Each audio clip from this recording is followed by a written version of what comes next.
Good morning, honorable members. It's a beautiful day. It's a wonderful day as we're about to close with our budget.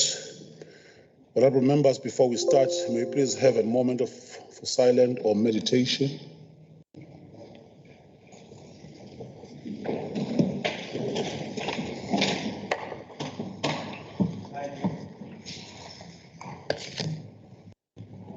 Amen.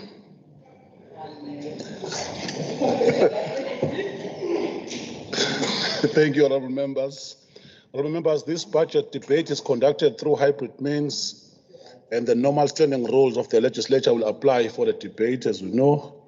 Connectivity. Before we proceed to the budget, I must reiterate the ruling of the Speaker which relates to the connectivity problems. The Speaker has ruled that the following measures will be adopted to try and assist members who may not be able to participate in a debate due to connectivity challenges.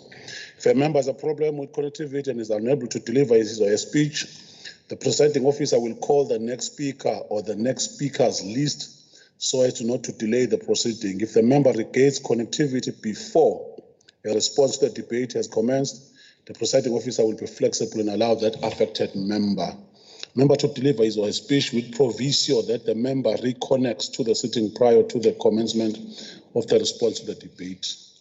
Secondly, we request that a member who is scheduled to participate in a debate should arrange for a few fellow party member to be on standby to read the member's speech into the record should the need arise. The presiding officer will allow a fellow party member to read out the speech on behalf of a member who is unable to deliver his or her own speech.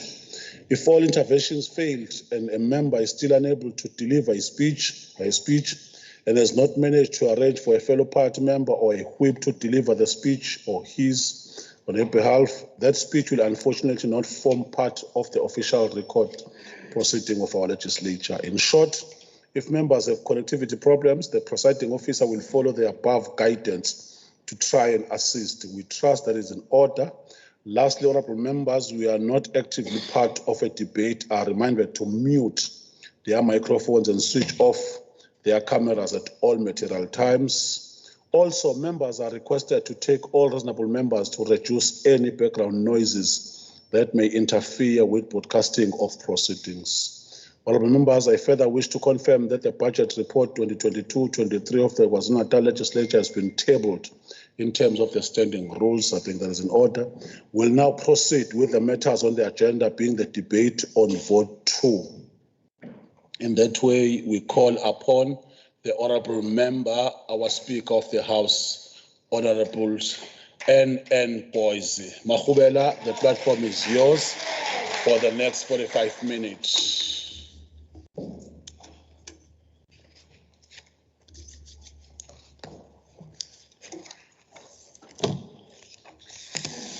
Thank you, Honorable Chairperson of Committees, the Deputy Speaker, the Honorable Artim Tembu, the Honorable Premier S. Sigalala, the members of the Executive Council in our province, the leader of the official opposition, Honorable Hlabisa, members of the provincial legislature, led, of course, today by the Chief Whip of the legislature, Honorable B.M. Zuma, Secretary to the legislature, senior management of the legislature, senior managers of all government departments, invited guests.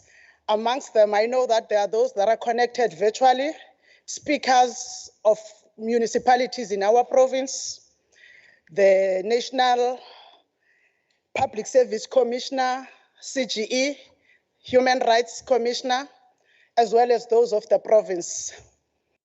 The leadership of Umsunduzi local municipality where we are hosted, as well as the leadership of Umgungundlovu district.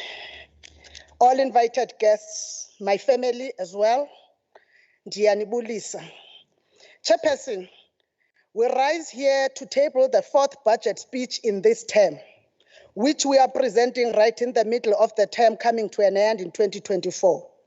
The past 3 years were almost lost to the province due to 3 major setbacks: the COVID-19 pandemic and its lockdowns, the July 2021 unrest, and the April 2022 floods in our province. Lives were lost, the economy and business suffered, unemployment increased, and at a social level, daily community routines were disrupted. Despite such prolonged calamities, this legislature maintained its decorum. It quickly embraced the dictates of a new paradigm and continued as a well-oiled and functional machine. The different political ideologies and classes represented in this House could have paralyzed our operations, yet we stood united in action. Credit goes to all political parties, especially the leaders of the political parties in this House, whom we cannot really thank enough for your unity, led, of course, by the governing party. As a caring government, we also identify with those who grieve. Some are still reeling from the shock of losing their loved ones on the recent floods. In some instances, entire livelihoods were swept away, along with critical infrastructure such as roads, water pipes, power lines, etc. Our hearts have been touched by the heroic deeds of those who stretched out their hands to assist whomever they could. Some volunteers and dedicated employees got injured. Some lost their lives. Our disaster management frontline workers, our police, health and social services personnel, our engineers, water and sanitation personnel, our government employees at large, and our public in general. Words of thanks goes to you for the justice you did during this period of need. To all these heroes, we stand and take a bow. And also, this legislature extends homage both to members and staff for being there when called upon and for donating in a time of need. We thank you all, the family called KwaZulu-Natal Legislature, for your presence. As we continue to provide humanitarian services where required, it is clear to all of us that the aftermath has its own resource implications. We must brace ourselves for further budget cuts in government. The tightening of the belt will not be loosened anytime soon. Honorable members, I'm not saying this because I see the MEC of the Treasury about the tightening of the belt. Honorable members, in 2019, we crafted our strategy. We had hoped that the global and our own national economy would improve to create an environment for better strategy implementation and delivery. The fundamentals on which we had built our strategies have since shifted, mostly in a manner that emphasizes a need for speedy recovery initiatives, effective and efficient redeployment and utilization of resources, improved compliance, oversight and governance, better communication and collaboration between government, civil society and other strategic stakeholders, especially those given to us by the Constitution to strengthen our democracy, enhance the security, especially of government buildings, as we draw lessons from the gutted National Parliament and the vandalism at the Constitutional Court. The advent of the district development model has implications for our strategies, honorable members, because the DDM compels us to embrace three-sphere planning with national, province, and local, acting in unison and complementing each other. As we remain true to the implementation of the NDP and the PGDP, integration and agency in action is critical. Honorable members, circumstances dictate that 2022-23 should be a year of improved turnaround times. Whatever we do, we must do it with speed, fewer resources, and yet deliver uncompromised quality service. This is putting pressure on improved and more efficient administrative support processes, as well as better focus on delivery against committee annual oversight plan priorities. Honorable members and the chairperson, we are still, as a province, reeling from the shock of the untimely passing away of both His Majesty uKumkani uZwelithini kaBhekuzulu nokumkanikazi owayelibambela uShiwe Mantombi Dlamini Zulu. Recently, whilst we were recovering from that, another senior member of the royal household, Inkosazana uThembi Zulu Ndlovu, who was a sister to the late Kumkani Zwelithini kaZulu, has since passed on and been laid to rest. We want to say to Indlunkulu, our condolences continue to go to you, especially at this time that you are as a family needed to not only lead your family, but also lead the entire Zulu people. Honorable members, as we know that in terms of Rule 10 of our standing rules, the head of the Zulu monarchy plays a role in the opening of the legislature. But since the departure of the Queen Regent, the Zulu monarch has not been in a position to play this role. The traditional and legal processes of finalizing crowning of Ikumkani Misuzulu KwaZulu-Natal Zulu are underway in terms of government. And we sincerely appreciate and applaud the attendance of the King Misuzulu KwaZulu and the royal household to the 2022 official opening of the legislature. We commit that as soon as every requirement has been met for His Majesty to address this august house, an opportunity will be created for Ukumkani uMisuzulu to come and stand before us. Honorable members, we must remember that the times of succession may be very traumatic, both to the Zulu people and also to Indlunkulu. We applaud how the members have kept true to what cause they have to stand for. His Majesty King Misuzulu's Zulu's succession process to the throne is an invaluable civic education opportunity for many of our people. The criterion for choosing a successor to the throne and the role of the state in recognizing the successor, which was openly demonstrated, was a public education on its own. Importantly, this process also showed how the African customary and Western judiciary systems can harmonize to achieve a goal of the nation. If you remember that we are a rainbow nation, you would always know that we must have a meeting of both the customary law and the Western judiciary systems without one being above the other. And we applaud our government for doing that. And we want to recognize, therefore, the strategic role and manner in which the state managed this process, all the way from the President of the Republic, Honorable Cyril Ramaphosa, the Minister of Cooperative Governance and Traditional Affairs, the Honorable Dr. Nkosazana Dlamini Zuma, our own provincial government led by Premier Sihle Zikalala, as well as our provincial MEC for cooperative governance, Honorable Sipho Hlomuka, did a commendable job. We will be forever grateful to you as the leaders of government, but above all, to the Zulu royal household for offering us to understand better the process that is to be followed at the level of the customary law. Honorable members, as we move to the progress on last year's budget speech commitments, we will start with budget cuts and innovations. The legislature had to take its proportional share of the provincial fiscal consolidation budget cuts of 62 million. 88 million in the next financial year and 93 million, which is going to be spread over the MTEF, of which at least 68% of the total cuts were applied against compensation of employees and members' remuneration. The balance of the cuts was applied against goods and services. These cuts and the economic challenges that have been worsened by the recent floods will test the resilience of this legislature. The vacant critical research posts are therefore not likely to be filled anytime soon. This is a challenge we have discussed with Provincial Treasury. We hope that we will soon register a positive response to this matter. To supplement the research and human resource capacity in general, the legislature continues to partner with tertiary and constitutional institutions which support democracy.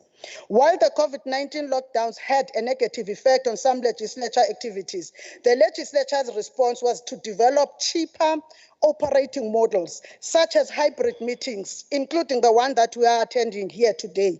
The temptation is that with the now relaxed lockdown protocols, the legislature will slide back into the relatively costly pre-COVID-19 operating model. Such a move will worsen the legislature's financial position, but it is a move that is unavoidable as we go into the future.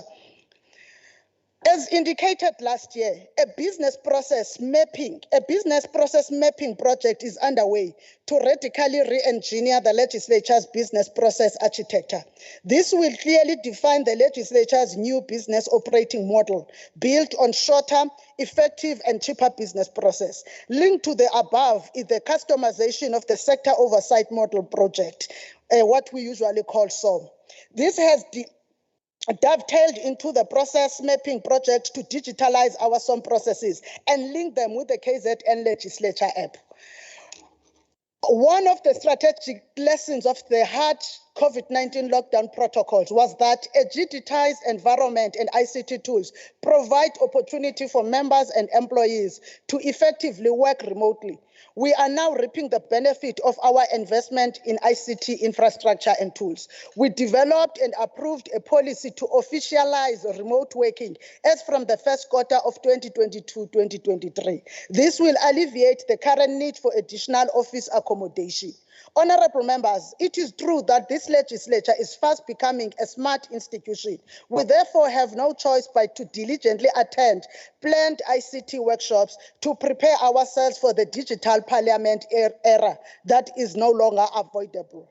Honorable Chair, last year, we reported that a draft concept paper had been developed that would herald the drafting of a bill on the amendment of money bills. We are happy to report that a bill has since been developed, and we are therefore looking forward to moving fast into intense political and administrative consultations with a view to formally table the bill in the House before the end of the 2022-2023 financial year. Similarly, the bill on subordinate legislation intended to be processed and led by the Portfolio Committee on the Office of the Premier remains on our top list of things to do. This therefore says both these bills are to be processed and passed during this incoming financial year.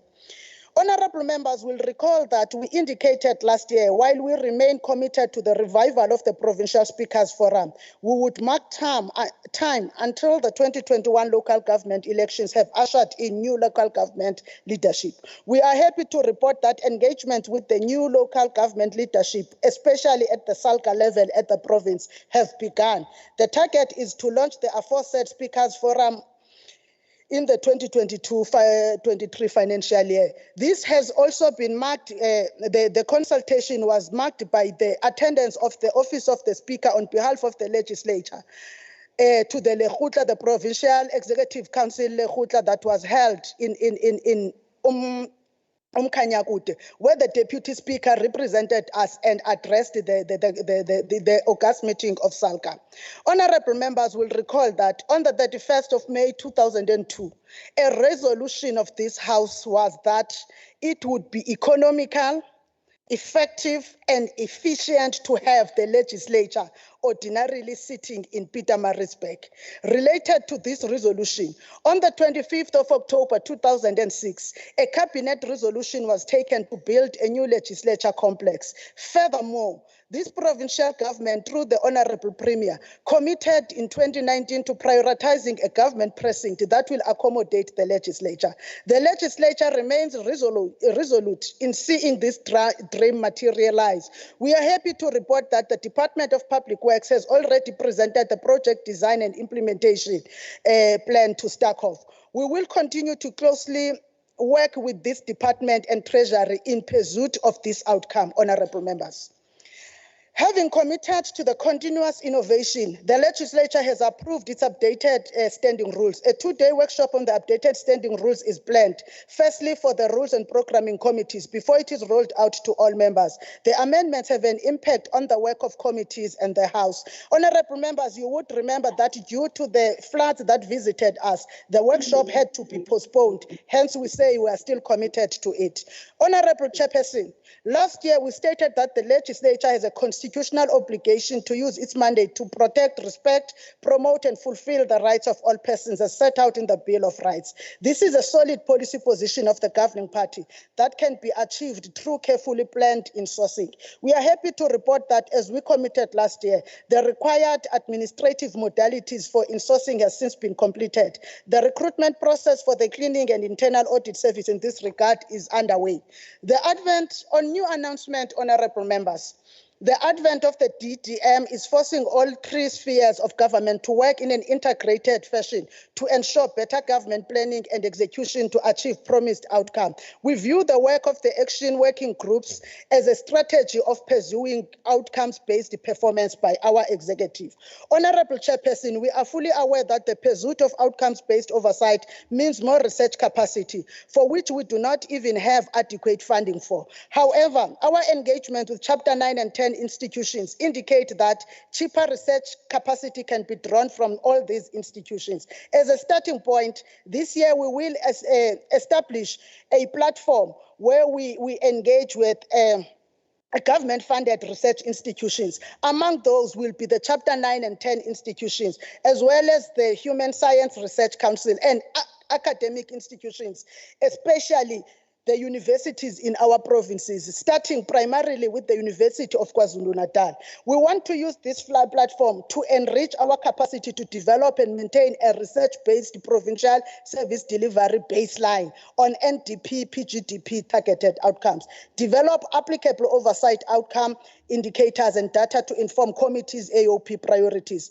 collect data required to monitor and measure committee and state performance, conduct applicable impact assessments and evaluations on government performance against the manifesto of the governing party, which remains the contract between the governing party, the ANC, and the people of KwaZulu-Natal, as well as ensuring that SOPA and NDP aspirations are achieved. Without disrupting the design and structure of our current portfolio committees, we need to review how we are currently utilizing our committee clustering system. We can achieve more if clusters can be constructed to directly draw benefit from the proposed provincial engagement platform.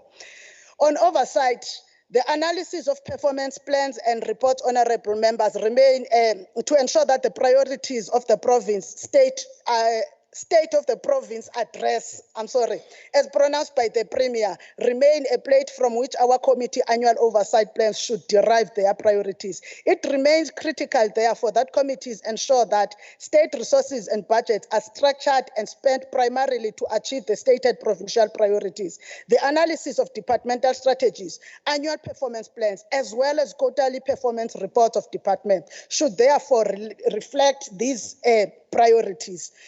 As part of oversight work, visits and the rollout of focused intervention studies will continue. However, we need to ensure that oversight visits are equitable spread across the province in terms of the district, but are also informed by AOP priorities and targets.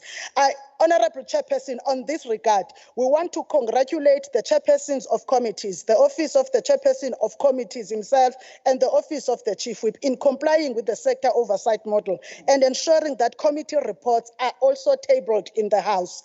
As indicated last year, we are producing publications of FIS and functionality oversight programs, as well as multi-party reports. These will be available in our library and on our website soon. The functionality programs continue to be an effective tool of oversight. We ensure that all functionality programs report in the same manner as the TLTP, multi-party, and school functionality programs, which report on NDP, PGDP implementation. We will also track progress to those schools which the legislature has visited in the past 3 years to assess impact. The same methodology will be used for the health institutions and police stations functionality program that we are undertaking. One of the indicators for effective, impactful oversight lies in effective committee resolutions and tracking thereof. Honorable Chairperson, through committee and House resolutions, the legislature should demonstrate that it is genuinely focused on delivering the aspirations expressed in the SOPA and the manifesto. On this note, Honorable Chair, committees are to insist on quality and better crafted committee resolutions and minutes. This is an area in which the competence of members and committee support staff should not be found wanting. These are documents that should stand audit, public and legal scrutiny. Resolution tracking is one area that is identified for digitization, honorable members. As we did when COVID-19 first struck, we continue and remain focused on our oversight work in the face of national disasters. We pay homage to and applaud once again the dedicated and committed public servants including the legislature staff, who have displayed principles of Batupele and what it means to be a capable state in the manner in which they responded and continue to respond to the disasters. We will be tracking, of course, the Auditor General's real-time audits and exercising due scrutiny through the relevant committees. On lawmaking, Chair, our resolve to pursue impactful and consultative lawmaking process and our commitment to assessing the impact of at least one bill that we have passed remains. We are happy to report that we have since developed a concept paper on this project. We are looking at taking this project forward in partnership with the Public Service Commission of South Africa. On public participation, Honorable Chair, we understand that public participation remains at the heart of our democracy. The low voter turnout in the recent local government elections urgently and greatly concerns us as a legislature. We need to urgently boost our civic education, particularly on voter education. The constituency and sectoral work that we are doing can also be better channeled to address the gap that is there.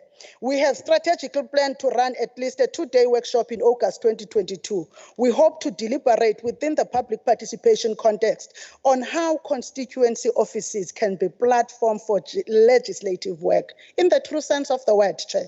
Civic education and formidable partnerships with communities and civil societies can be achieved through these offices, which are placed right in the heart of our communities.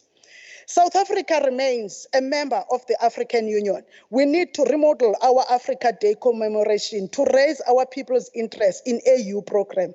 The legislature is a platform where African citizenship is both promoted and utilized. Socially, economically, and politically, AU programs expressed by the AU 2063 agenda seek to ensure the prosperity of Africans. We have therefore, as a legislature, planned to bring in knowledgeable people on African affairs to grace this year's commemoration so that we do not only debate amongst ourselves, but we also get experts who will assist us in seeing broadly what is happening in Africa so that we are able to also link it with our own oversight programs. On sector engagements, Chair, the sectoral parliament mechanism supports the implementation of Section 118 of the Constitution and facilitates public involvement in legislative process. A project to assess the effectiveness of sector parliaments and recommend improvements is scheduled to conclude in the third quarter of 2022. We look forward to engaging with the recommendations in order to ensure meaningful public engagement. We appreciate the efforts of the KZN Legislature Women's Caucus, Commonwealth Women Parliamentarians, and the Committee on Quality of Life in supporting and addressing the gender agenda in our province. We will continue in prioritizing programs that support marginalized groups. We know we have done that by extending our public involvement programs to the LGBTQIA+ sector and also those in sex work. We have also, through the Commonwealth Women's Parliamentary Chapter, engaged with domestic and farm workers this year. The Women's Caucus has also further engage with young girls and women in the province earlier in the year. Honorable members, the beauty of our constitution is that it seeks to ensure protection of our minorities and the vulnerable groups. Even legal voices must be heard, and their contributions and rights can't be trampled upon. Never, not any vulnerable group, because if we ignore that, we will be undermining the very fundamentals of our Constitution, which speaks about equality for all. No sector, therefore, will be ignored as we partner with civil society to address social biases inherent in society. On audit outcomes, honorable members, you will recall that umasifika lana sabingelelwa ngo-2019 nge-qualified audit opinion for the 2018-19 financial year.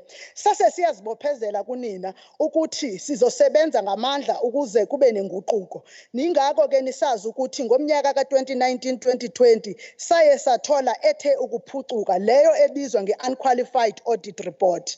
We stand tall today ngoba sizonibikela ukuthi siphindile ngonyaka odlulile with the leadership of the administration and the cooperation of the leaders of this house, chairpersons of committees and their members. We have further turned around our own audit report. Yingako saye sathola lena ekuthiwa ikilini iwachiwe ayina speed.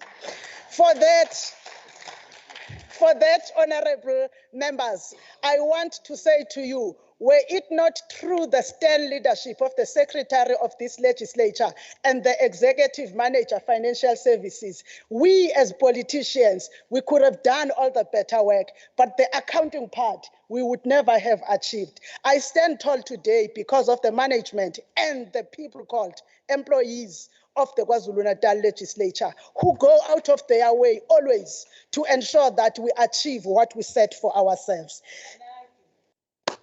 Chairperson, the KZN legislature influences the strategic directions of the Commonwealth Parliamentary Association through its participation in conferences and programs, both on the continent and internationally. We promise that we shall continue in our endeavors to transform parliaments across the globe and learn from each other. With a more relaxed COVID-19 management protocol, we only have this year, therefore, honorable members, to resume our international empowerment and capacity building program. And we will assist the chairperson of committees in overseeing the development of a plan that will achieve the objectives of this program. We also remain steadfast in taking advantage of webinars to achieve the same outcomes. But we are not replacing those empowerment sessions. Therefore, honorable chairperson of committees, your work has to start taking us towards this direction. Honorable members, the Speaker's Social Responsibility Program has not wavered from making interventions in communities, especially in schools, farms, and community-based formations. In the past financial year, at least 770 complete sets of school uniforms were distributed to a total of 13 schools in 6 districts within the province. We intend, therefore, to go to the rest of the districts in the remainder of the year. While the Speaker's Social Responsibility Program will continue donating to identified needs, the 2022-2023 financial year will focus on instilling boreholes at care facilities, homes. We mean the homes, because when we visit, especially during the sector of the people with disabilities, we find horrific scenes there. So we are going to intervene, especially in districts that experience water crisis. We also will assist informal traders back to school campaigns targeting at least 10 schools, as well as making follow-up visits to those schools that received laptops to check effectiveness. A further 15 laptops, computer desks, and chairs were distributed, as well as installed a network booster at Mabomvini Combined School. Among other things donated were wheelchairs for the disabled, fridges, etc. But we want to thank the partnerships that we have made. Without them, the legislature could not do this, especially the Department of Education, KwaZulu-Natal, and the Department of Social Development. They always make our social responsibility program much, much easier. We appreciate that. As part of the Workers' Month activities, the program has an outreach for appreciate COVID-19 pandemic frontline workers, particularly healthcare workers, and we did that last year in Ladysmith. Honorable members, the legislative sector bills remain one of the most important bills that will strengthen the sector and help to create common norms and standards. Unfortunately, the processing of the bill has not moved as fast as we anticipated. At a level of the National Speakers Forums, we will continue to push for its agent processing. I remember that I was still a Chief Whip Deputy Speaker when myself and the then Deputy Chief Whip, who's the current Chief Whip, we were pushing for this particular bill. We had planned, because NCOP at that particular time told us that it was going to be in session before the 2019 elections. Up to this day, it has not been brought to us. And that makes us remain vulnerable as a sector, because we are not able to do many things that sectors do. Organize ourselves better, learn from each other, and set a new trajectory for parliaments and legislatures in the South African context. We can't keep on borrowing elsewhere whilst we have our own standards that we can set. We will also be pushing for the processing of the Financial Management for Parliaments and Provincial Legislatures Act amendments, as well as the enacting of its regulations. This is long overdue. And very soon, honorable members, we may be fighting compliance fundings by auditors. The long-awaited amendments seek to address some aspects of FAMPLA that are either no longer relevant or impractical. We will therefore, as this legislature, both myself and the Deputy Speaker, led of course by the Secretary at the technical level, keep these matters on top of the agenda of both the sector and the National Speakers Forum. When you look at the PFMA and the MFMA, you find that they are better organized, having also the regulatory environment. But when you look at us, the people that should be setting the trend when it comes to accountability and oversight, we are lagging behind. This can no longer be. We are happy to report that the Sector Bargaining Council has remained operational and through it. The 2021-2022 salary increases were concluded accordingly. I hope that union leadership of this legislature would remember that it was not an easy journey, but at least eventually it was achieved across the sector. The process of harmonizing conditions of service for all sector employees remains outstanding.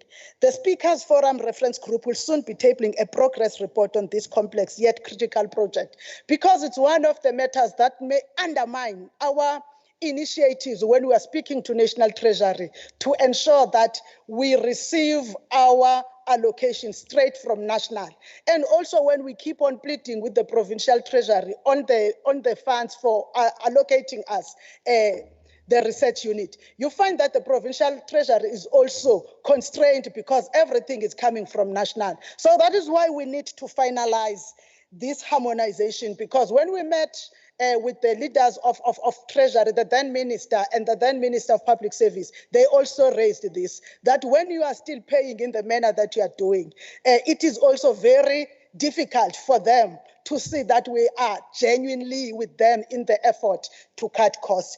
Kongoko ke kuzawufuneka igqibelekile. Ndiyazi futhi ukuthi nosihlalo we-union inehawu kule legislature uhlala eyiphakamisa emihlanganweni esibanayo ukuthi mayigqibelezeke. Siyathembisa ukuthi sisazawuphinda siqhubeke siyibiza. On the Sector Oversight Summit, this year's Sector Oversight Summit, initially planned to commence in March 2022 with a continued online seminar program, is now being planned to commence in August 2022. Because of the burning down of the parliament, priorities shifted, and therefore, we no longer have to use parliament, because in our plans, we had planned to use the parliament for this. And the summit is going to target capacity building and empowerment of chairpersons of committees. And we request committee chairpersons to participate and engage meaningfully in the summit when it comes. We are glad to report that also the chairperson of committees in the KwaZulu-Natal legislature has participated in the reference group on core business when we were dealing with the preparations of this particular summit. Honorable Chairperson, ndicela ke ngoku undivumele ndithethe ngezikabhikicwayo nohlahlo lwabiwo mali esinalo kulonyaka esithe sayithola esiqondene neadministration sino 220 million eziqondene nebhizinisi leparlament hayi anginayo ibhizinisi kulelambe ngisho parliamentary business honorable Mncwangu 333 million. Kube sekuthi ke lokho kungenile namhlanje ekseni kumalungu sino 89 million. So that gives us 644.322 million. Uma ngaba kaloku emakhadi engahlali kuni anizubona noba nirholile. Allocation by economic classification. Let us not fight over salaries or allowances, members. The speaker is protected. I'm sure you got paid today, definitely.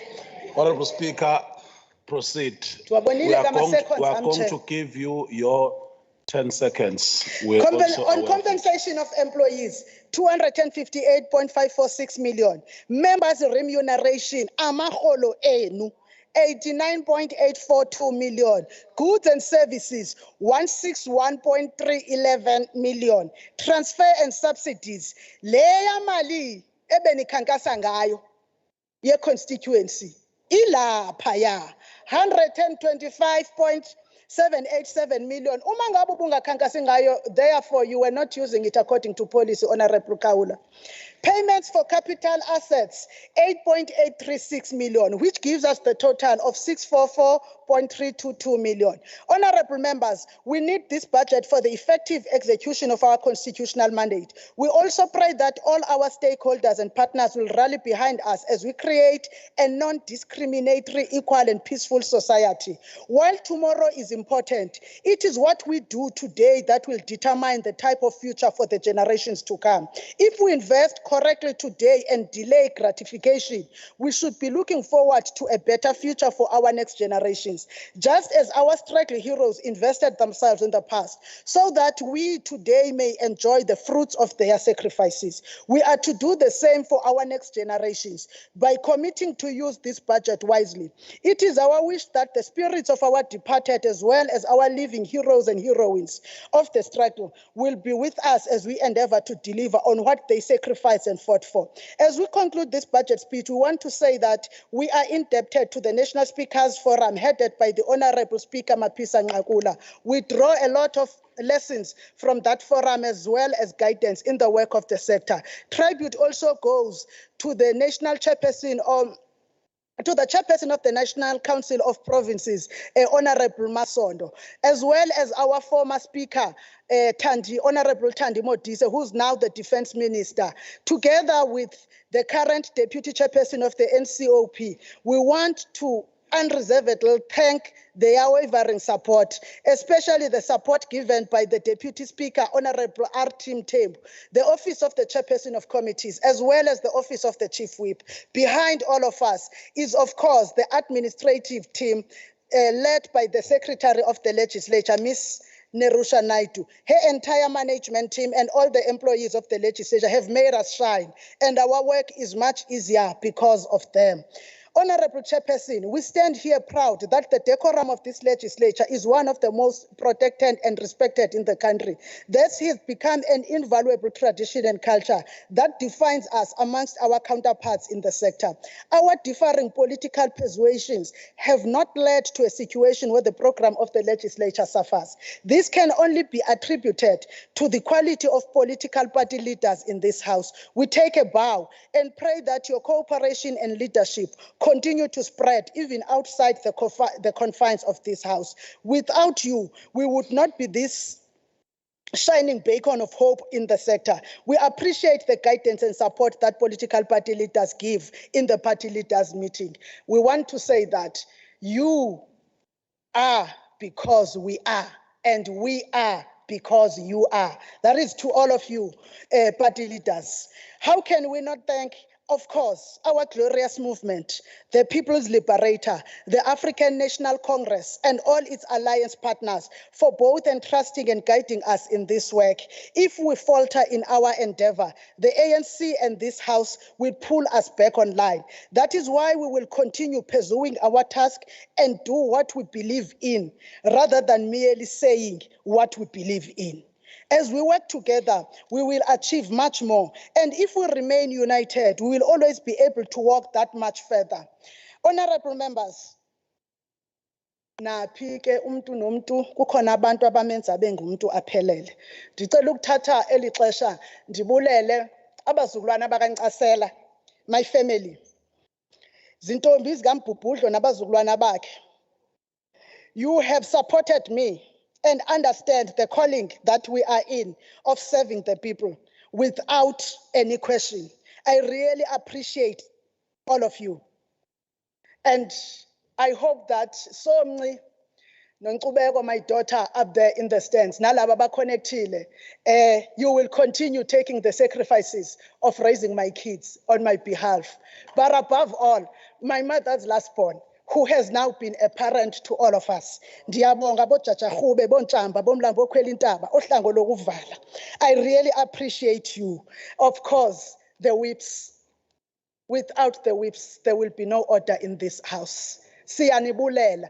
Ndiyawazi umsebenzi wokuba ngusotswebhu nombhexeshi ngowona msebenzi onzima, kodwa ngowona msebenzi ongabonakaliyo ngokwabantu. Ngoba abazi ukuthi uSpeaker xa ihleli apha indlu ithule, akungoSpeaker owenze indlu yathula. It's the contribution of the multi-party whips forum. Ndawuhlala ke ndinguzakwenu ezingxakini zenu, kodwa andiyikunivumela xa nifuna ukwedlula imithetho yendlu emile. I will never allow the blurring of the lines in terms of the standing rules. But cooperation that I get from the whips is the same as the one that we get from the parties that are led in this house, including the members of the Executive Council. Hey, ngiyazi bafowethu ukuthi nina nazi ukuthi kwenzeka kanjani. When an MEC tells you that their report is tabled, but you find that it has not reached you. But when we go to the leader of government business and complain, all the members of the Executive Council have responded. Siyabonga kakhulu. Ngangikhohlwa nambo. Sithi ke sesidlula lapho siba acknowledge labo abathe basibanathi. Siyabonga kakhulu Sis Nomasonto Mazibuko, our Human Rights Commissioner, the Public Service Commissioner, Professor Somadoda Fikeni and Miss Bakas, also the chairperson of the gender of the Commission for Gender Equality, the Office of the Public Protector, which is also connected online. Of course, the members and the leadership of the REC of ANC Moses Mabhida and the ANC Lower South Coast, both the region, which is the region that I'm deployed to by the ANC in my political work, and the region of my birth. Without you, Mdunge, Honorable Chiliza, nawe Madlanduna, nobhala we-ANC asilutho, kodwa simbonga kakhulu ngosithumile ukhongolose emelwe ngunobhala wethu okhoyo unobhala uMdumiseni Ntuli. Sithi Godide Mphemba, siyabulela nakubo bonke ke abakhoyo lana nosomlomo bonke abakhoyo. Ngiyazi ukuthi ukhona usomlomo waseMgungundlovu district obuye abe ngunobhala wophiko lwabafazi be-African National Congress. Kube sekuba khona omela ama-sector laphaya eKingcetshwayo Mzolisto, uKhansela Ntanzi ngiyamazi ukuthi is connected, who is leading the LGBTIQIA+ sector in that particular region. Siyabulela kuni nonke malunga ahloniphekile. Ndicela ukwethula lesi sethulo sesabelo mali se-legislature vote 2 phambi kwalendlu sihlalo. Mahubela.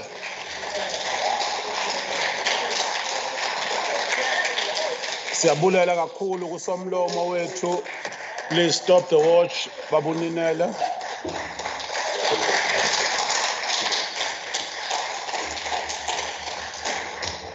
I'm sure we'll all note that she left 2.3 minutes, which is going to be added when she responds. So it is part of the rules that when they exceed, they take at the bottom, and it's part and parcel of basic arithmetic, that if they leave something, it gets added. So it's a pure analysis. Honorable Tongalama Vuso.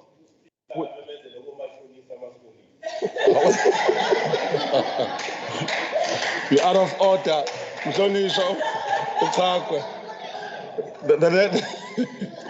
The next member to participate in this debate and present the report is the Chair of Starkov, Honorable N. Tombela. Mahlobo, the platform is yours for the next 10 minutes.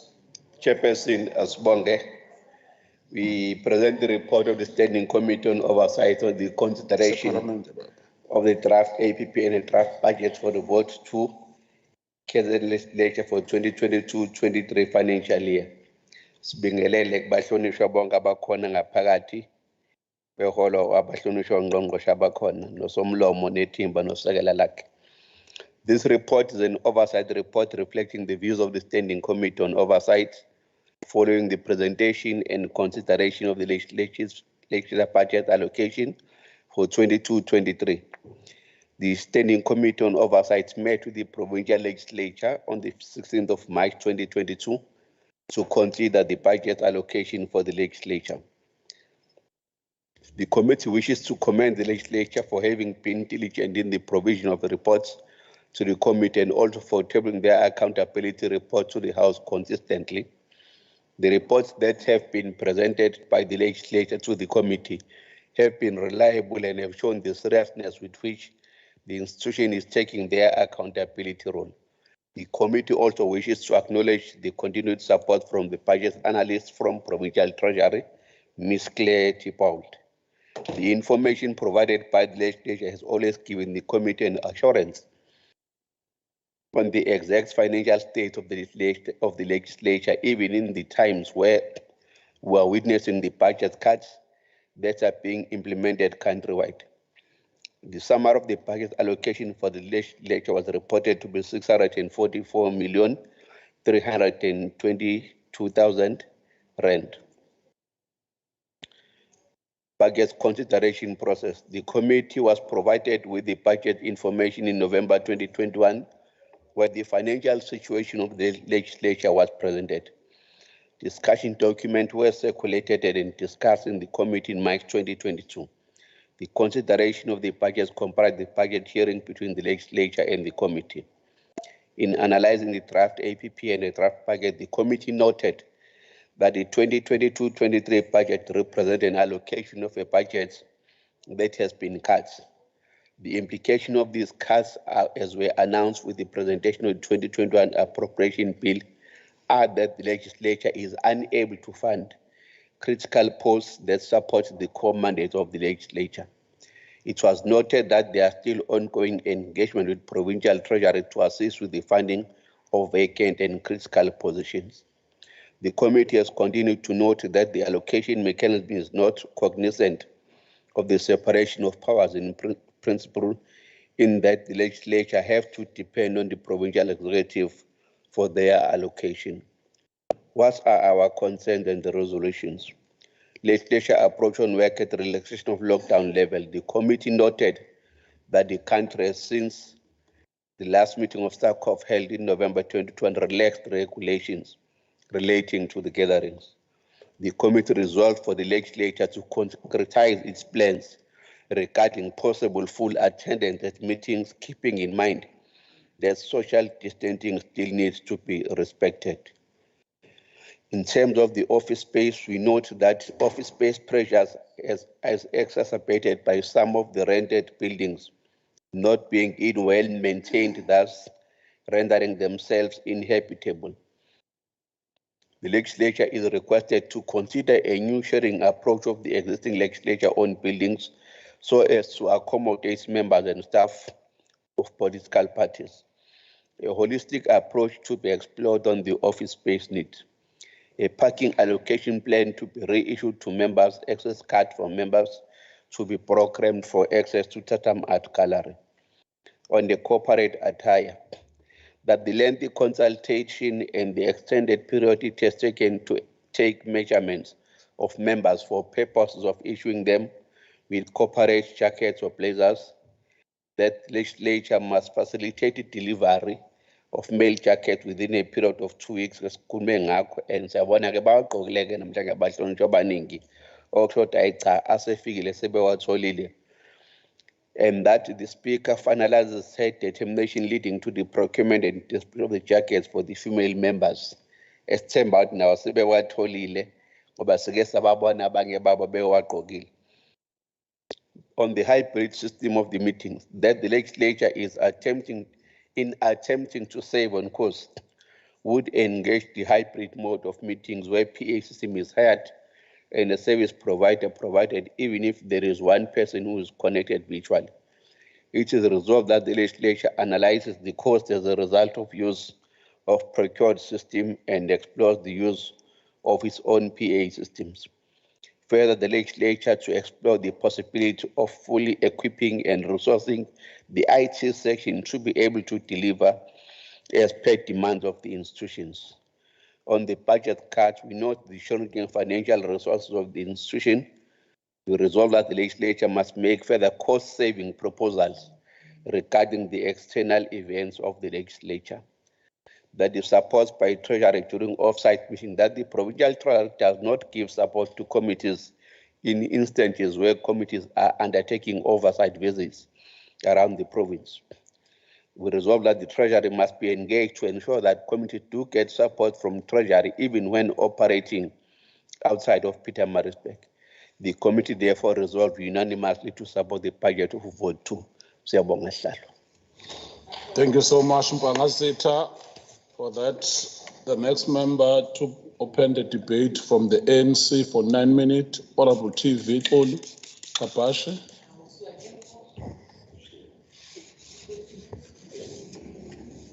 The podium is yours, Dondo Mkhulu.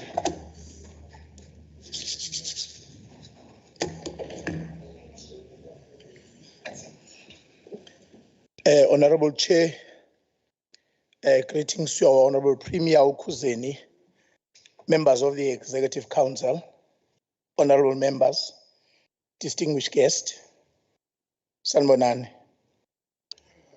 Honorable Chairperson, the African National Congress remains the only party in KwaZulu-Natal and in South Africa that have the interest of its people, particularly the poor at heart. That is why, even under difficult circumstances, we will never leave the people, but will stand and fight with them. As we are the people's movement, Singumbutho, I'm sorry, Honorable Kabashe. Honorable members on virtual platforms, we have indicated earlier on that you must be muted. Please assist IT. Kungenzeka ukuthi umhlonishwa uvula zivula ziyele emasimini, so siyacela ukuthi sikhumbule ukuthi sisendlini ehloniphekile. Let us be considerate, just ensure that we mute our gadgets all the time. Nabanye abahlonishwa who are connecting on virtual platforms, don't be tempted even to respond, because as part of the rules, you can only whisper inside the house, not on virtual platforms. Proceed, Honorable Kabashe, you are protected. thank you. Ngicabanga ukuthi Honorable Khawula kayizwanga kahle ngizoyiqala le sentence le. The African National Congress remain the only political party in KwaZulu-Natal and in South Africa that have the interest of its people, particularly the poor at heart. That is why, even under difficult circumstances, we'll never leave the people, but will stand and fight for them, as we are the people's movement. Singimbutho wabantu, siyinzala, even IFP as well.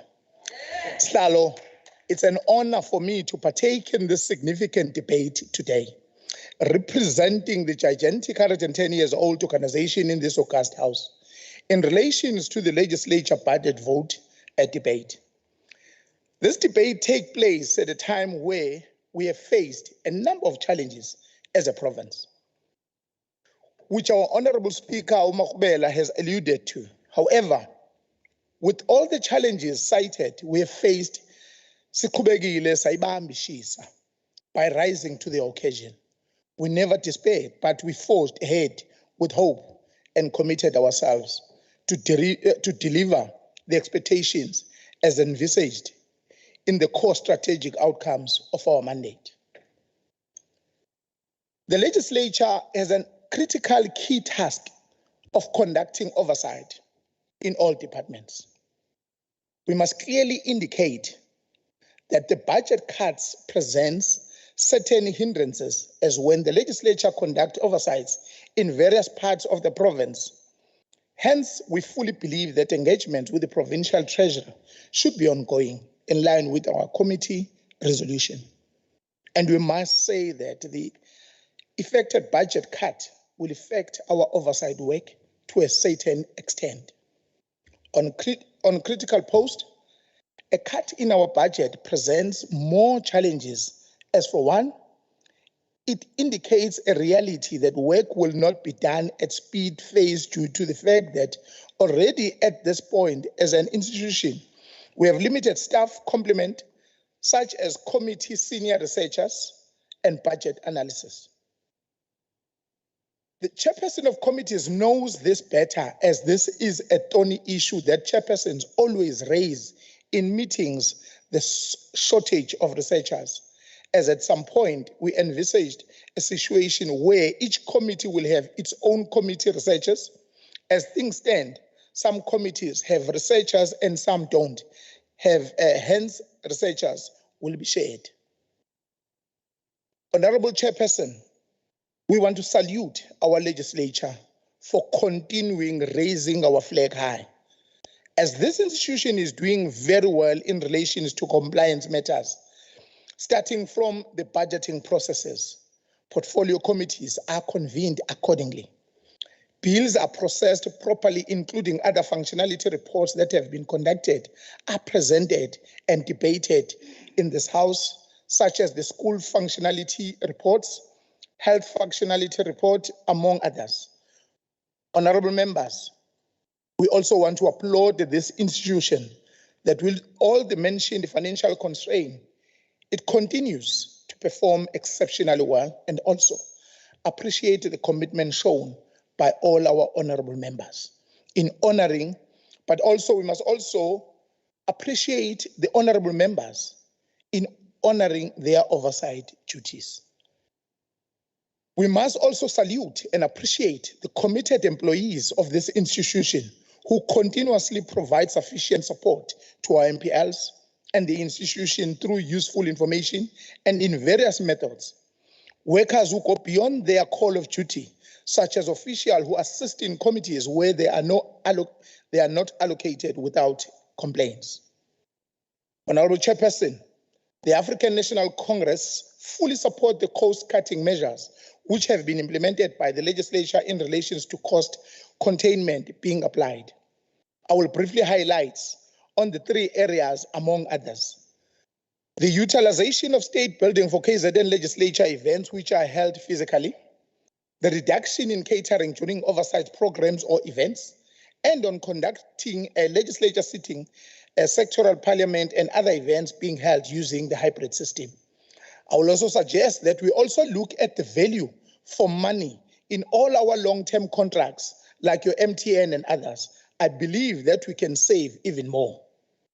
Honorable members, with the limited time I'm afforded, as the ANC, we want to emphasize the need of Treasury to really prioritize and intervene in the financial status, which really has an element of hindering the work of the institution if it is not addressed in accordance with the committee views soon. In order for us to ensure effective execution of oversight on service delivery, governance, and implementation of laws and applicable conventions by the Provincial Executive Council, we, the legislature, has to provide an efficient and research-driven oversight, which all of this requires more budget. Honorable Chairperson, I want to conclude by saying the ANC do support the budget that has been presented. As limited as it is, we are confident that the Speaker and the team will be able to execute the task diligently, as the bottom line is work must be executed and the people of KwaZulu-Natal must be serviced, and the ANC remains on the hope of our KZN communities. ANC lives, ANC leads. I thank you, Chairperson. Thank you so much, Honorable Kabashe. The next member from the IFP for 5 minutes to participate in the debate, Honorable O.B. Kunene Ndimande, the podium is yours.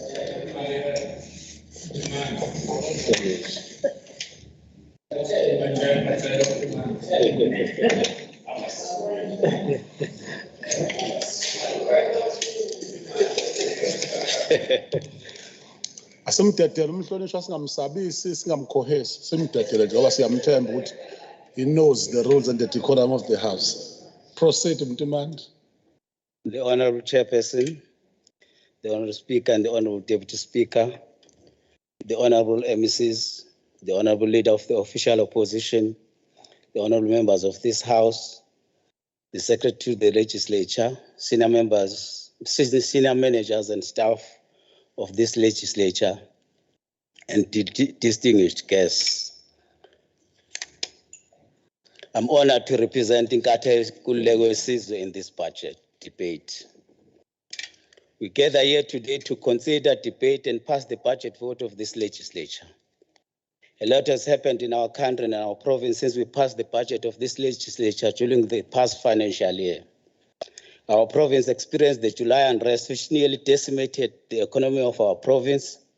We are still to recover from this embarrassing incident.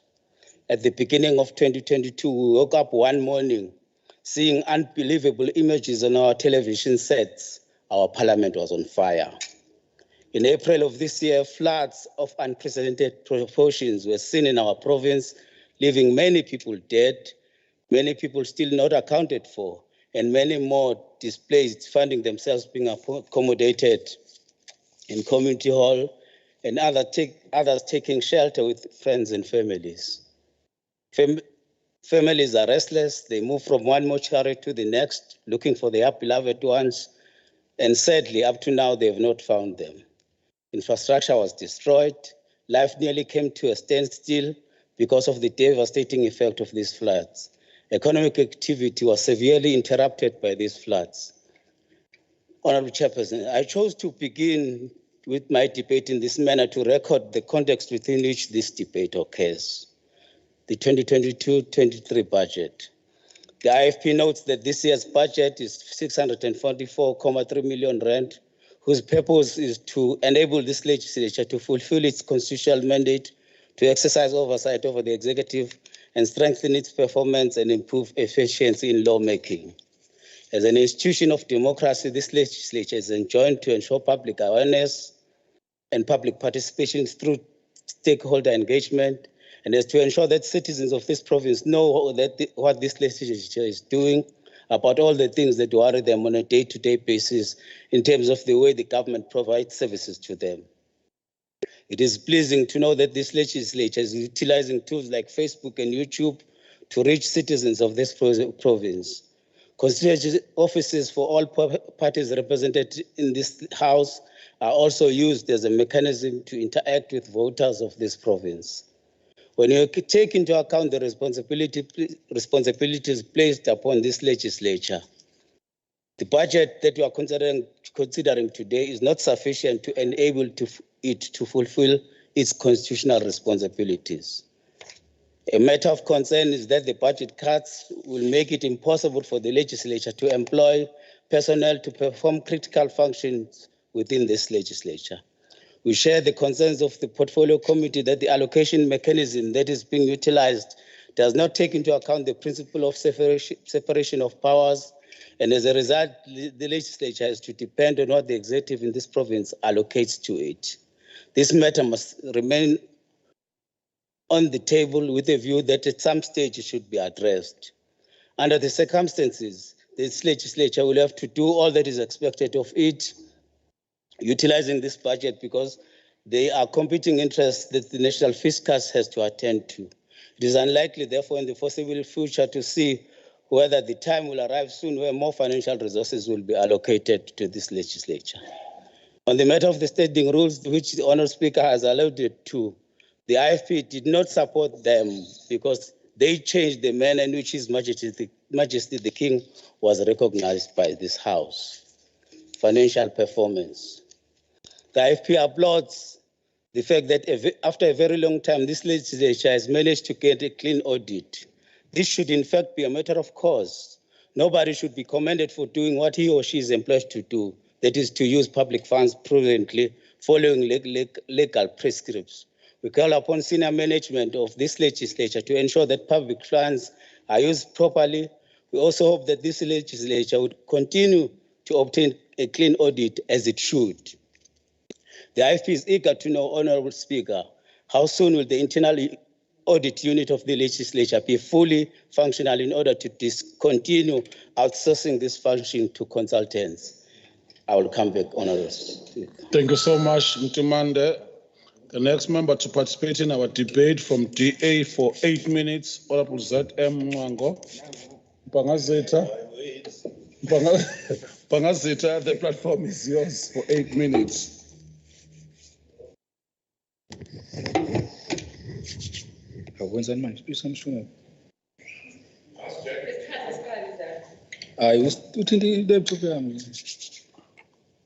Let's proceed.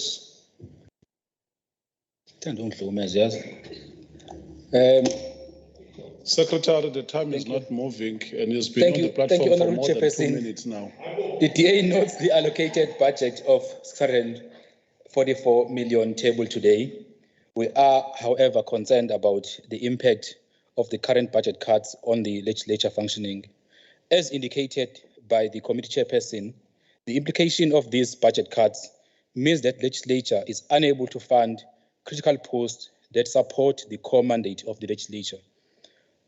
We hope that the ongoing engagement with the provincial treasurer to assist with the funding of vacant and critical positions will result in a positive outcome. The legislature is the most vital institution when it comes to democratic governance. Hence, if it falters, the entire government collapses, with oversight being its critical function. The committee chairperson also raised serious issues around the current budget allocation mechanism, and we hope at some stage this issue will be resolved. Currently, the provincial executive sits around the table and decides on the future of the legislature, which is the institution responsible for overseeing the work and the performance of the same executive. Inkinga ukuthi ngelinye ilanga kophatha abantu abangafuni ukusebenza ngobuqotho, abangavele benze okulula nje ukuthi banciphise kakhulu isabelomali sesishayamthetho. Lapho-ke uthola ukuthi amalunga esishayamthetho awasakwazi ukwenza ama-oversight ngoba phela othiwa imali ayikho. Asikho-ke, asisho-ke ukuthi sesifike lapho, kodwa sibuka nje ukuthi kungenzeka ukuthi ngelinye ilanga kwenzeke. Okunye futhi sikubheke ukuthi kumele kungafiki la khona makheqana noma sokudlala ibhola ngemuva. The DA would like to commend the manner in which the legislature, led by the Honorable Ntombeko Boys, for always pushing the bar higher when it comes to accountability. Honorable Chairperson, it is pleasing to note that the Speaker and her leadership always come to account before Starkov and provide members with necessary answers or clarities to all questions in a transparent manner. We have seen in other committees where leadership come before the portfolio committee just to spin things and not be transparent. We hope this won't change, Honorable Speaker, because you must continue to lead by example when it comes to oversight and accountability. More importantly, during the midst of COVID-19 pandemic, the Honorable Speaker made sure that the business of the legislature continued even under difficult conditions. We must also commend the work done by Legislature Secretary and her team for the wonderful work they are doing to support members and improve the systems within the institution. The clean audit is not a surprise because this team works hard. Congratulations. The committee chairperson highlighted the issues around the office space for members, which is really concerning matter, Honorable Speaker. I can safely say that the DA members have offices on paper only, as none of those offices are in a livable condition. The legislature pays a lot of money to a landlord that has no appetite to maintain the building. Honorable Chairperson, we believe that a lot of money is being wasted by continuously renting that property. Trust me, honorable members, when I say we cannot even store our files in those offices, let alone working there. I challenge any honorable member who might think this is just exaggeration to take a walk after this debate and enter Green's Chambers building. I bet that you won't even be there for more than 2 minutes. Imagine someone who worked there from 8 to 4.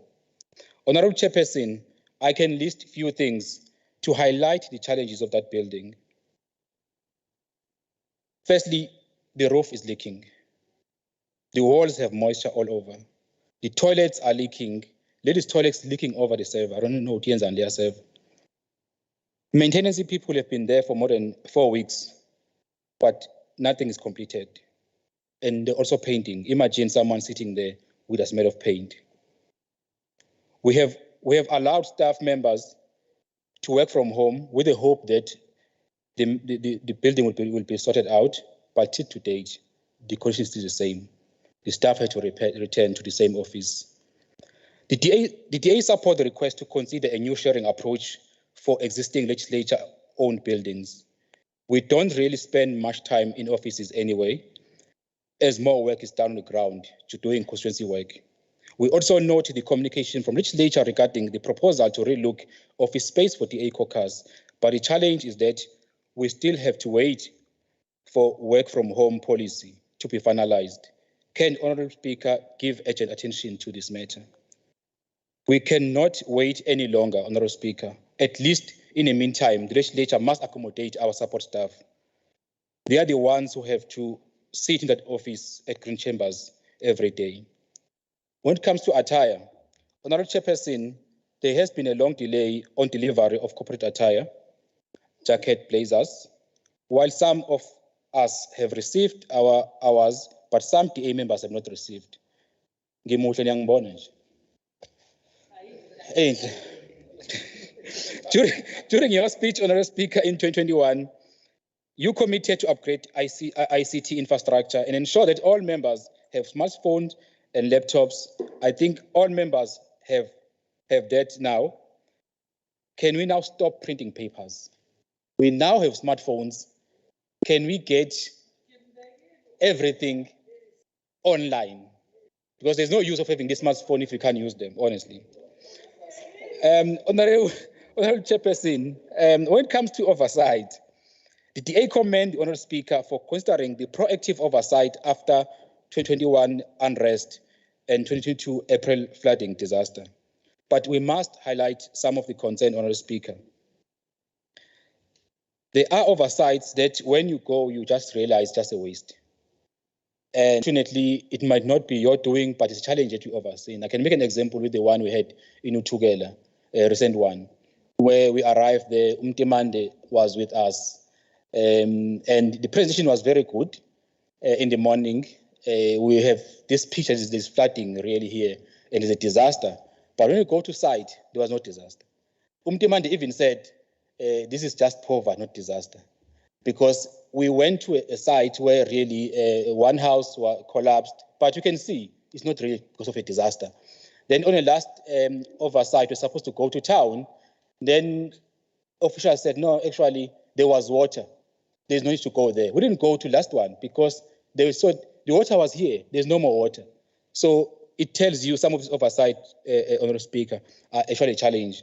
But lastly, Honourable Speaker, there was also an issue that we raised during the Rules Committee when we deliberated on rules. The issue of individual oversight. We believe some members are still being denied to do constituency oversight, but there was a commitment that legal will look at that issue. We appeal that legal team can look at that issue in terms of constituency oversight where individuals are doing those oversights. I know, for example, of health department, some members are still denied to do oversight when it comes to. Thank you so much, Mpangazita. Your time is up. The next member to participate in our debate from EFF for 6 minutes in it was supposed to be Honourable A.V. Kozwa. We had just received his apology that is not going to participate. Then the next member from NFP for 2 minutes, Honourable C.M. Shinga. I saw Honourable C.M. Shinga earlier on. Oh, great stuff. I thought she's joined the virtual. The platform is yours, Mhlonishwa, for 2 minutes.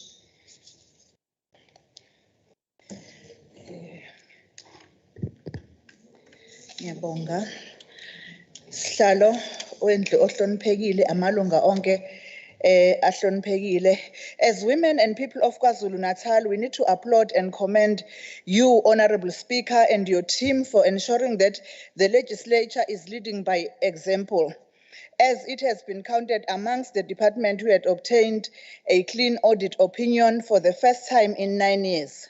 Lokhu kukodwa kuqhakambisa ikhono negama lethu as imbokodo makuziwa ngasekuphatheni iminyango kahulumeni neminye imisebenzi. Kusho ukuthi ke siyamnxusa kuPrima makwenzeka kubuye kuba khona okuqhamukayo nje abheke ngakabesifazane. It should be noted that the legislature's core mandate are lawmaking, oversight, and public participation. Therefore, the legislature has a duty and responsibility to monitor, preach and promote accountability to all public institutions such as government, departments, and municipalities. Somlomo singekhohlwe ubuqhawe bakho bokuphumela obala weseke imicimbi yesilo nokusimemela ekuvulweni kwesishayamthetho ngenkathi abesilisa bethu besaninga bengundaza bengaphumeli obala ngodaba lwengonyama wakhombisa isibindi sika Mkabayi kaJama. Itabaka ANC. Honorable Speaker, with regard to outsourcing of internal auditing, when is the establishment of internal audit unit being done and how far is the process? And it is also worth noting that the legislature is anticipated to fill 3 critical major senior posts, that is the manager, the senior and junior audit post. Somlomo njenge-NFP sikhuthaza futhi sincoma ukwenziwa kwemisebenzi ngaphakathi kunokuyofuna usizo lwangaphandle okugcina kumba eqolo. Siyakhuthaza imisebenzi ye-ofisi ye-Legislature Social Intervention and Responsibility Program. Ngiyabonga sihlalo. Siyabonga Ndelu. Umhlonishwa olandelayo. For 9 minutes from the ANC, Honorable NPF Mavuso. So Atitongala Mavuso, the platform is yours for the next 9 minutes.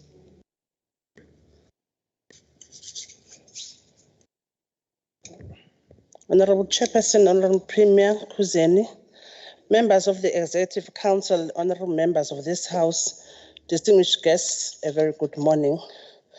Honorable Chairperson, it is with great pleasure for me to participate in this crucial debate today, representing the African National Congress, the biggest liberation movement in Africa, an organization which fought apartheid and other forms of injustices, Umbuto, which envisages a non-racial, non-sexist, and a prosperous society.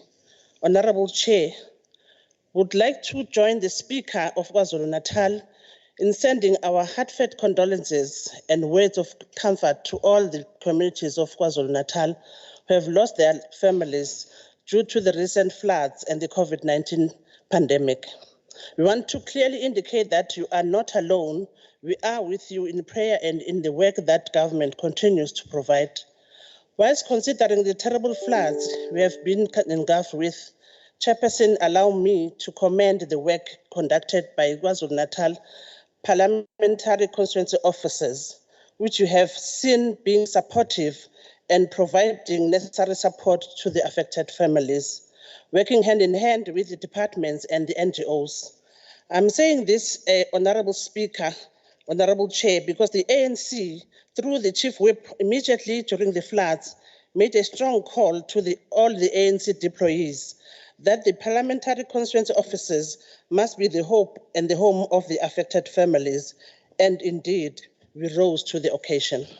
Equally, we saw this legislature postponing its scheduled portfolio committee work and stood with the affected communities, which is part of our oversight work. As we were part in assessing the impact of the damage caused, and the speakership had programs that focused on our people during the dark moments, which the Speaker has highlighted in the budget speech, which we all heard. I must also reflect on the donation drive conducted, where the donations were sent to the Nkungundlovu Disaster Management, the groceries donated to the affected families in Wards 7 and 5, including many other programs. Honorable members, Honorable Chair, allow me to fully agree with the Speaker that indeed COVID-19 has hit us hard as a province. As the institution, it has affected us in various ways, as our traditional ways of conducting activities had to completely change. COVID-19 impacts have been highly negative. However, we want to applaud you, Speaker, and your team for learning from this negative narrative and changed it to be a positive narrative. Digitalization came in handy, which brought many people closer to the legislature as we were convening virtually and hybrid activities, such as the portfolio committee meetings, the sectoral parliaments, and legislature sittings. The activities I'm reflecting on are now visible to everyone in different forms and in Facebook and other social media. Beyond that, in relation to quorum or attendance issues through COVID-19, the legislature, through its ICT, has worked around the clock, traveling, doing and having sleepless nights in ensuring that it comes up with innovative ways that ensure that the legislature functions better. And indeed, we see the results it has yielded. Honorable Chair, the new normal has allowed us to explore innovative methods through the draft of working remotely policy, which the legislature is processing and is currently on consultation process in relation to the developments thereof. Another positive of working remotely could assist in regards to the space of or office issues the legislature is confronted with post the non-renewal of the post office rented accommodation due to the building not being in a conducive state. I honestly think that working remotely somehow lessens our space concern. It lowers costs in terms of landline usage, the water and electricity bills. It is quite crucial that one emphasizes that the working remotely policy does not suggest that workers should be paid for not being full-time at work physically. However, it simply suggests that employees can also work from home hybridly and come to work physically when necessary and have to provide 100% commitment towards their work at all times. Hence, we want to really support this process and wish that it would conclude its work soon. Honorable Chair, this legislature prides itself with how it has dealt with public participation, with all that our province has been confronted with, starting from COVID-19, the July unrest, and the recent floods. Yet our institution has been able to execute its secretarial work. We speak of your youth parliament, your workers' parliament, women's parliament, and the senior citizens' parliament. We also applaud our legislature for introducing new parliaments and symposiums, which will ensure that all stakeholders are reached, such as the LGBTQIA+ and the sex workers symposium, which this House should fully support. We really salute this initiative, Speaker. We also are pleased that these programs will continue in the 2022-23 financial year, as the ANC strongly feels that this legislature must continue being a people-centered legislature, where the people should be central in all activities and recognizes the most vulnerable groups in our society. The ANC, in its manifesto, is emphasizing that it should be a responsive and accountable government. Honorable members, in accordance with our strategic outcomes, particularly on public participation, which is to ensure enhanced public participation in all legislative processes of the legislature must provide formidable and strategic partnership with citizens, communities, and civil society organizations. We have done this aspect with diligence through our sectoral parliaments and through our bill processes. Again, it is this very House that took a resolution of embarking on a process of assessing the impacts of sectoral parliaments in meeting the expectations of the legislature in transforming the lives of the people in line with the transformation agenda of the African National Congress. We strongly want to reaffirm our support towards the assessment process, as sectoral parliaments are not for ticking the boxes, but must respond to challenges faced by the people and transform their lives for the better. It must build better communities through bringing the parliament to the people. We also want to support you, Speaker, when you said that these sectoral parliaments will proceed in a hybrid mode in line with national lockdown restrictions. We want to commend the sittings themselves for being 100% compliant with the COVID-19 protocol at all times in fighting any risks of COVID-19. As I conclude, Honorable Chair, the budget speech did not only focus on the achievements of our institution, but it went further to reflect on challenges and strides that have been made and sharply presented plans on how we are going forward with the limited budget we have acquired. With that being said, the African National Congress supports its tabled budget. As a committee, we'll continue to exercise our oversight role in ensuring that our legislature meets all its targets and continues to be one of the best legislatures in the country. Long live the ANC. Indeed, together we can build better communities and confront any challenges. Indeed, our General Secretary, Comrade Krisani, was correct when he said, I quote, "What we need in South Africa is for the egos to be suppressed.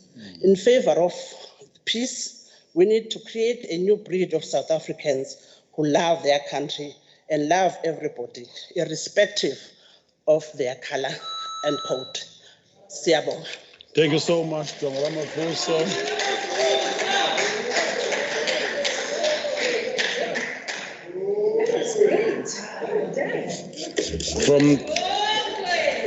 From the MF for 2 minutes, Honorable Esther Kurashpansi. She's on virtual platforms. Thank you, Honorable Speaker. The Minority Front applaud the KZN Legislature for receiving an unqualified audit report. This term has been disrupted like no other, with recurrent disasters bringing the province to a halt. But the KZN Legislature has soldiered on and worked tirelessly. Both the Honorable Speaker, the administration, and the Honorable members. Notwithstanding cost-cutting measures, the legislature has mastered the ICT opportunities of virtual connectivity to do even more than physical meetings accomplish, especially for stakeholder engagement during sectoral parliaments. Somehow the quality of life of members and staff has improved, with more flexibility and work-life balance, which has enhanced the oversight reach and outputs of the legislature, thanks to our HR and ICT division. On the other hand, the legislature buildings are aging, and the office space is not conducive. Hence, the need for the envisaged new legislature is now long overdue. The legislature does need a baseline shift, appropriate for a modern legislature, to provide for researchers, HR empowerment, ICT, filling of vacant posts, and to host visitors. The personal study needs of each member needs to be reviewed, and the funding should be flexible, as not all members study, but completed studies should be placed in the library. Like other members, corporate attire and workplace safety attire is appreciated, Honourable Speaker and Secretary. The MF supports the legislature's 644.3 million budget. Thank you. No, thank you so much, Honorable Raj, for that. And the next member to participate in the debate from ACDP for 2 minutes, Honorable S.E. Mangale, Bishop Mlocho. The platform is yours.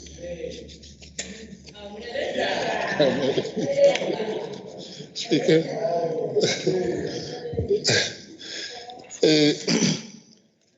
Speaker, Chairperson, with the issue of greenhouse, I fully concur with the DA. We need help. EACDP ke nawo wonke amakholwa nje ala KwaZulu-Natal abangcwele siyayemukela le budget. Izosiza kwi-fiscal discipline, efficiency and accountability. It is our duty in this House to maintain the consistent fiscal position with economic stability and sustain economic growth. Our efficiency rating is based on our participation in committee works, our skills and guiding bills through the debate floor, our general knowledge and expertise in special field, the respect we command from our peers, the political power we hold, and our attitude towards overall legislative process. Since this is our democracy, it is very important to understand that this House is supreme organ of the government and it consists of all representatives of our people. So it reflects the will of people and act as the custodian of the interest of our people. So legislature must hold accountability. We hope that this budget will enable us all to do the three functions that I've mentioned. With these few words, as ACDP, Nabangwele, we accept the budget. Amen, Bishop. Siyabonga kakhulu. Umhlonishwa olandelayo from the IFP for the next 5 minutes. Honorable OB Kunene. Demande, the podium is yours again.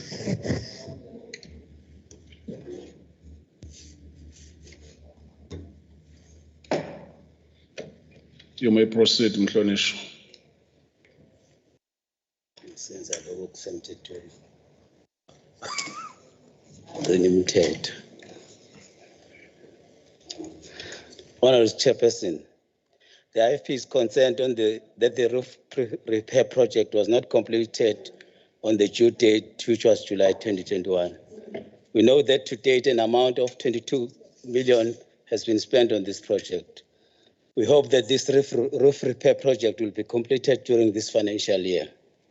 The IFP remains concerned that the state-of-the-art legislative building in Ulundi remains unutilized, at least by this legislation. A lot of funds could have been saved if this legislature used those buildings. The IFP acknowledges that both Ulundi and Pietermaritzburg are places of historical importance to various sections of our society in this province.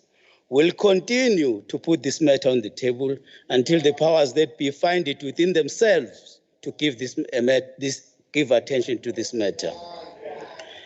The IFP applauds the fact that the legislature continues to conduct functionality programs. We propose that the scope of institutions to be visited be extended to reach all public institutions that service the people of our province. In some instances, Honorable Speaker, when we visit schools, hospitals, or police stations, we receive complaints that what had been agreed upon should be fixed in the visit preceding the one we conduct during the following year. We find that nothing was done. This embarrasses us who participate in these oversight visits. It embarrasses your office, Honorable Speaker, and embarrasses government. It creates an impression that oversight visits are just a tick box exercise. This must be corrected, Honorable Speaker. Departments concerned must be held accountable for this embarrassing situation. I endorse the sentiments expressed by Honorable Ngwango on the matter of the Lady Smith or Utugela visit. Capacity building, honorable members on IT. We hope that this legislature has not abandoned the program of training honorable members of this House on IT. This program is valuable and beneficial to honorable members and assists them to fulfill their responsibilities using the fourth industrial revolution tools. I disagree, however, with Honorable Ngwango on the fact that papers must be done away with. That I disagree with him. We are happy, Honorable Speaker, that you alluded to this matter of capacitating honorable members of this House. Portfolio committee functionality. We are pleased that the portfolio committees of this legislature are fully functional. We propose that a needs analysis needs to be conducted to ensure that portfolio committees have adequate technical support and the professional skills at their disposal in order to enable them to fulfill their legislative obligations. It is worth noting, Honorable Speaker, that the departments which the portfolio committees are expected to oversee have more technical support than portfolio committees. At some stage, this must be corrected. On questions to Honorable MEC, Honorable Speaker, the IFP is concerned about the length of time it takes for honorable MECs to respond to the questions posed to them by honorable members of this House.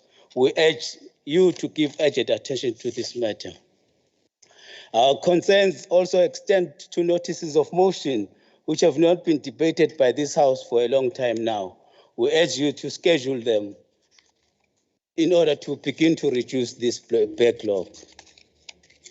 On the corporate attire, the IFP is pleased with the implementation of the corporate attire project. which had taken an inordinate long time to complete. Utilizing corporate attire by honorable members of this House enhances the corporate image of this legislature. A word of appreciation. We appreciate the professional support given to us by staff members of this legislature in the IT, Finance, and Members Affairs sections. I thank Mrs. Mia, Ms. Numalo, Mr. Mbuli, Ms. Ndaba, to mention a few, for always being ready to do whatever a member requests them to do within their area of responsibility and even go beyond. The IFP supports the budget. I thank you, Honorable Chairperson. Sabonga kakhulu Mtimande.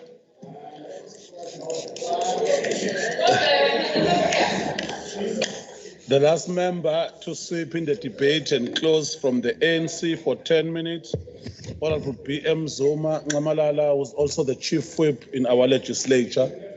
Mapumepete, the platform is yours for the next 10 minutes. Thank you very much, Honorable Chairperson, Honorable Speaker, Honorable Premier Kuzeni, members of the Executive Council, members of this House, distinguished guests, Sanibonani. It is with astonishing gratitude that I take the podium on behalf of the ANC as a herald and mouthpiece of its unshaken resolve to transform society through the national democratic revolution as our principle and program of action. As we conclude the budget vote debates, I feel compelled to remind all of us of the historical contract that binds the ANC and the people of South Africa, the Freedom Charter, as adopted in Kliptown in 1955, envisioned a progressive South Africa whose material wealth and natural resource beneath the soil, land, banks, and monopoly industries shall be in the ownership of the people. It is important to re-emphasize that we are immovable from the historical position which defined our character as the revolutionary movement, and we are unapologetic that we shall continue to marshal our forces, resources, and use our influence in the society to realize this program, which we have now crystallized into the radical socio-economic transformation program.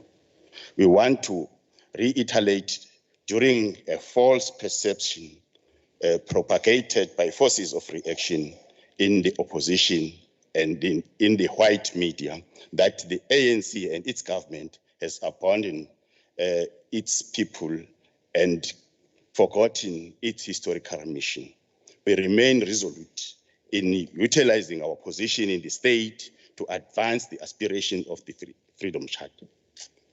Honorable Chairperson, as part of our response to the issues raised by Honorable Mngango regarding the conditions in our offices, allow me to articulate on the critical matter of the new precinct as we are transforming the government landscape in our province through our infrastructure revolution by implementing the resolution of building a provincial government office precinct project.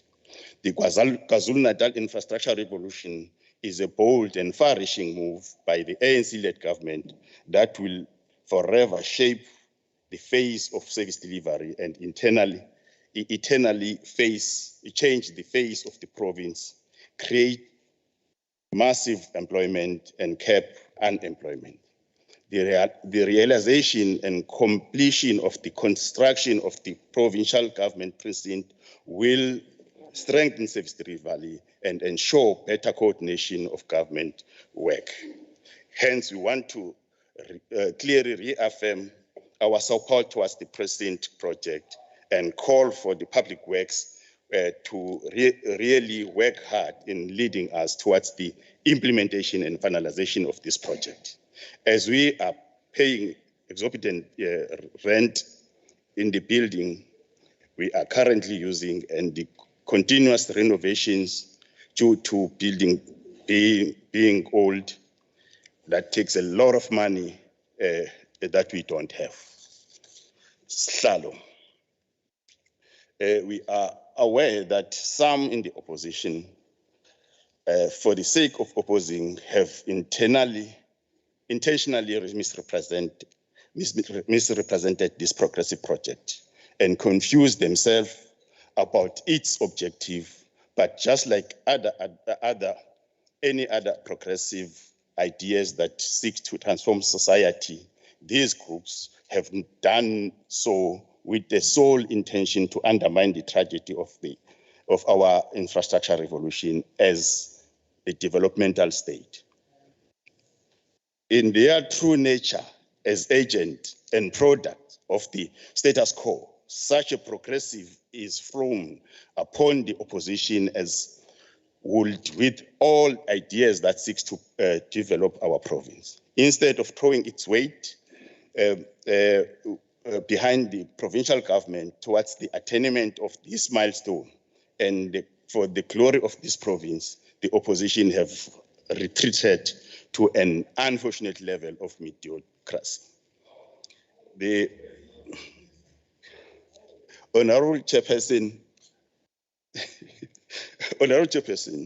this institution has led with diligence pertaining to compliance issues. Allow me to particularly appreciate how the process of amending the legislature rules was handled when the extensive consultation process was conducted, and equally, I must highlight on the implementation of the political party fund, which we effected on the 1st of April 2021 in accordance with the President's proclamation. We have never been left behind and finding wanting through your leadership, Somlong. As the ANC, we also commend our legislature for attaining a clean audit. Indeed, the legislature is a body that exercises oversight on other departments shall lead by example in this regard. Honorable members, we adopted the theme, and I quote, an activist, people-centered legislature. Indeed, Honorable Chairperson, we are a people-centered activist legislature, not theoretically, but practically so in action. The KwaZulu-Natal legislature is on ground with the people. There is no other era that have been more visible, active, and responsive to our people plight than us. This has been evident in different times of darkness that we have been confronted with during the COVID-19 era, through the legislature directly and through the extension or arm of the legislature on our parliamentary constituents offices. Our PCOs have served as the service centers of our people. We saw ANC MPLs visiting families which were affected by floods across the province in Indwedwe PCO, Umlazi PCO, and many more. As the Chief Whip, we received a comprehensive report in relation to the damage caused by the floods, which was submitted by the PCOs from the ANC members. We are saying also, Honorable Speaker, that as the ANC, we have adopted about 3 institutions, which is schools, clinic, or hospital, and police stations, just to make sure that our members service those institutions as part of assisting our people. On want to applaud the Speaker for the progressive strategic planning session, which was held in Drakensberg, which resulted in many progressive resolutions.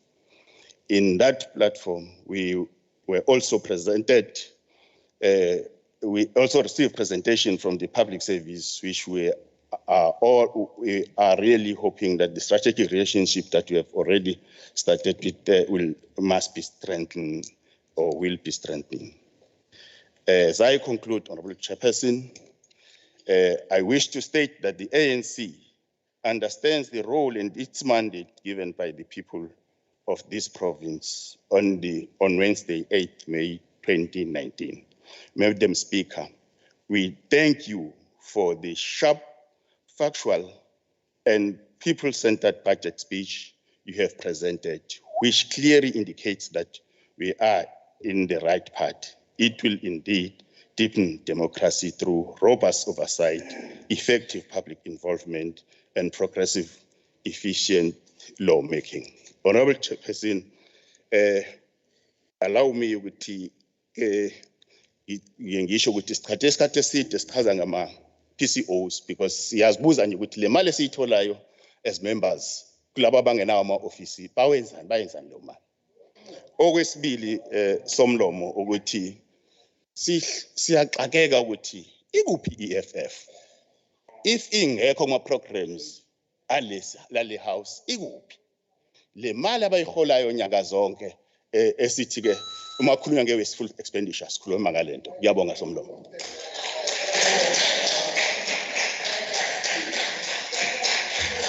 Thank you so much, Mamalalo Mkhulu, our Chief Whip, for closing the debate. On those notes, we therefore come to our conclusion and afford our Honorable Speaker and then boys for 22 minutes. The platform, the podium is yours, Honorable Speaker. Lwandle kaluwelwa zinkonjane zodwa ngoba zihamba phezulu.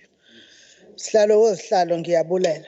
Ngicela ukuthatha leli thuba ndibonge kubona bonke abahlonishwa necaucus zabo ezithe zabathumela ukuthi bazodebate kule debate. I want to say to the parties that participated, you are a true example of walking the talk, because these are the same parties that without fail are present in legislature work. They are not there claiming things are not well, whilst they are not even participating in what they are doing. These are the very parties, honorable members, and our guests, who understand that to be a public representative also calls upon you to rise to the Constitution, not to your party fundamentals. They attend to their work without fail. By the way, we receive apologies. I am referring to the parties that have participated. I am not surprised. I'm just like SEK Mqhayi, Ukune Mqhayi, Imbongi yomXhosa. Ethi thina nto zaziyo asothukanga. Xa bekungenjalo besiyawuthi nqa. Kwaba bangekhoyo ndiyazi ukuthi xa bebethe babakhona bendiyawuthi nqa. Because they do not respect their work.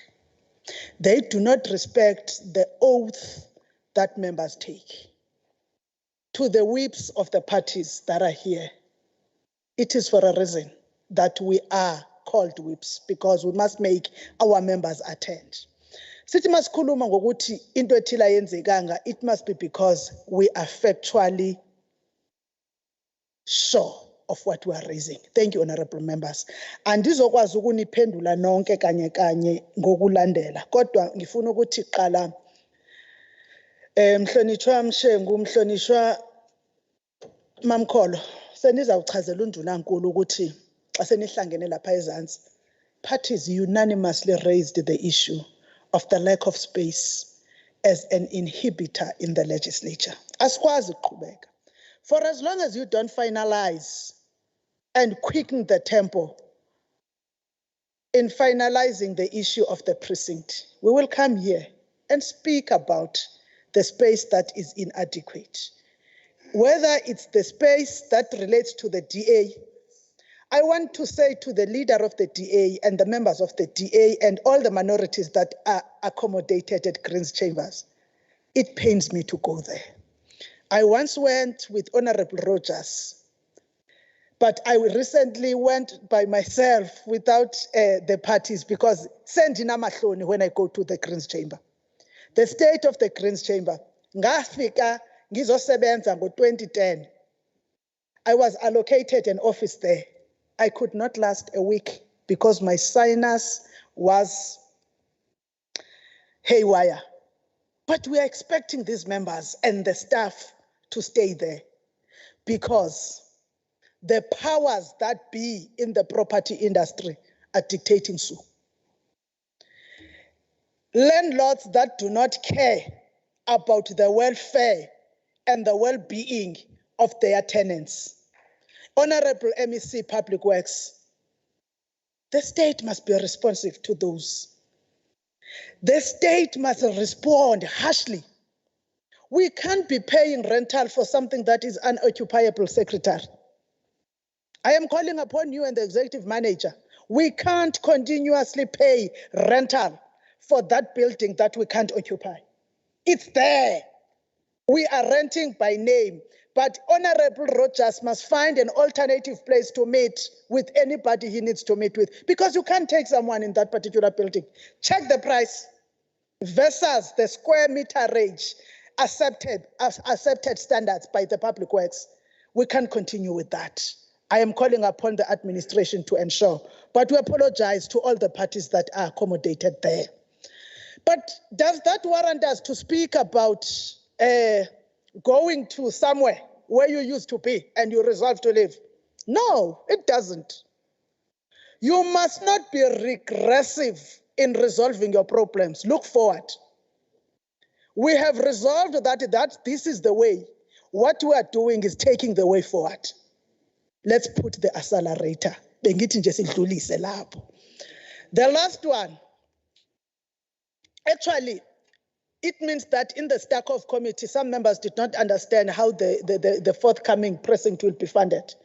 Another money is that one that is being wasted in those offices, because that is supposed to fund the building of the precinct.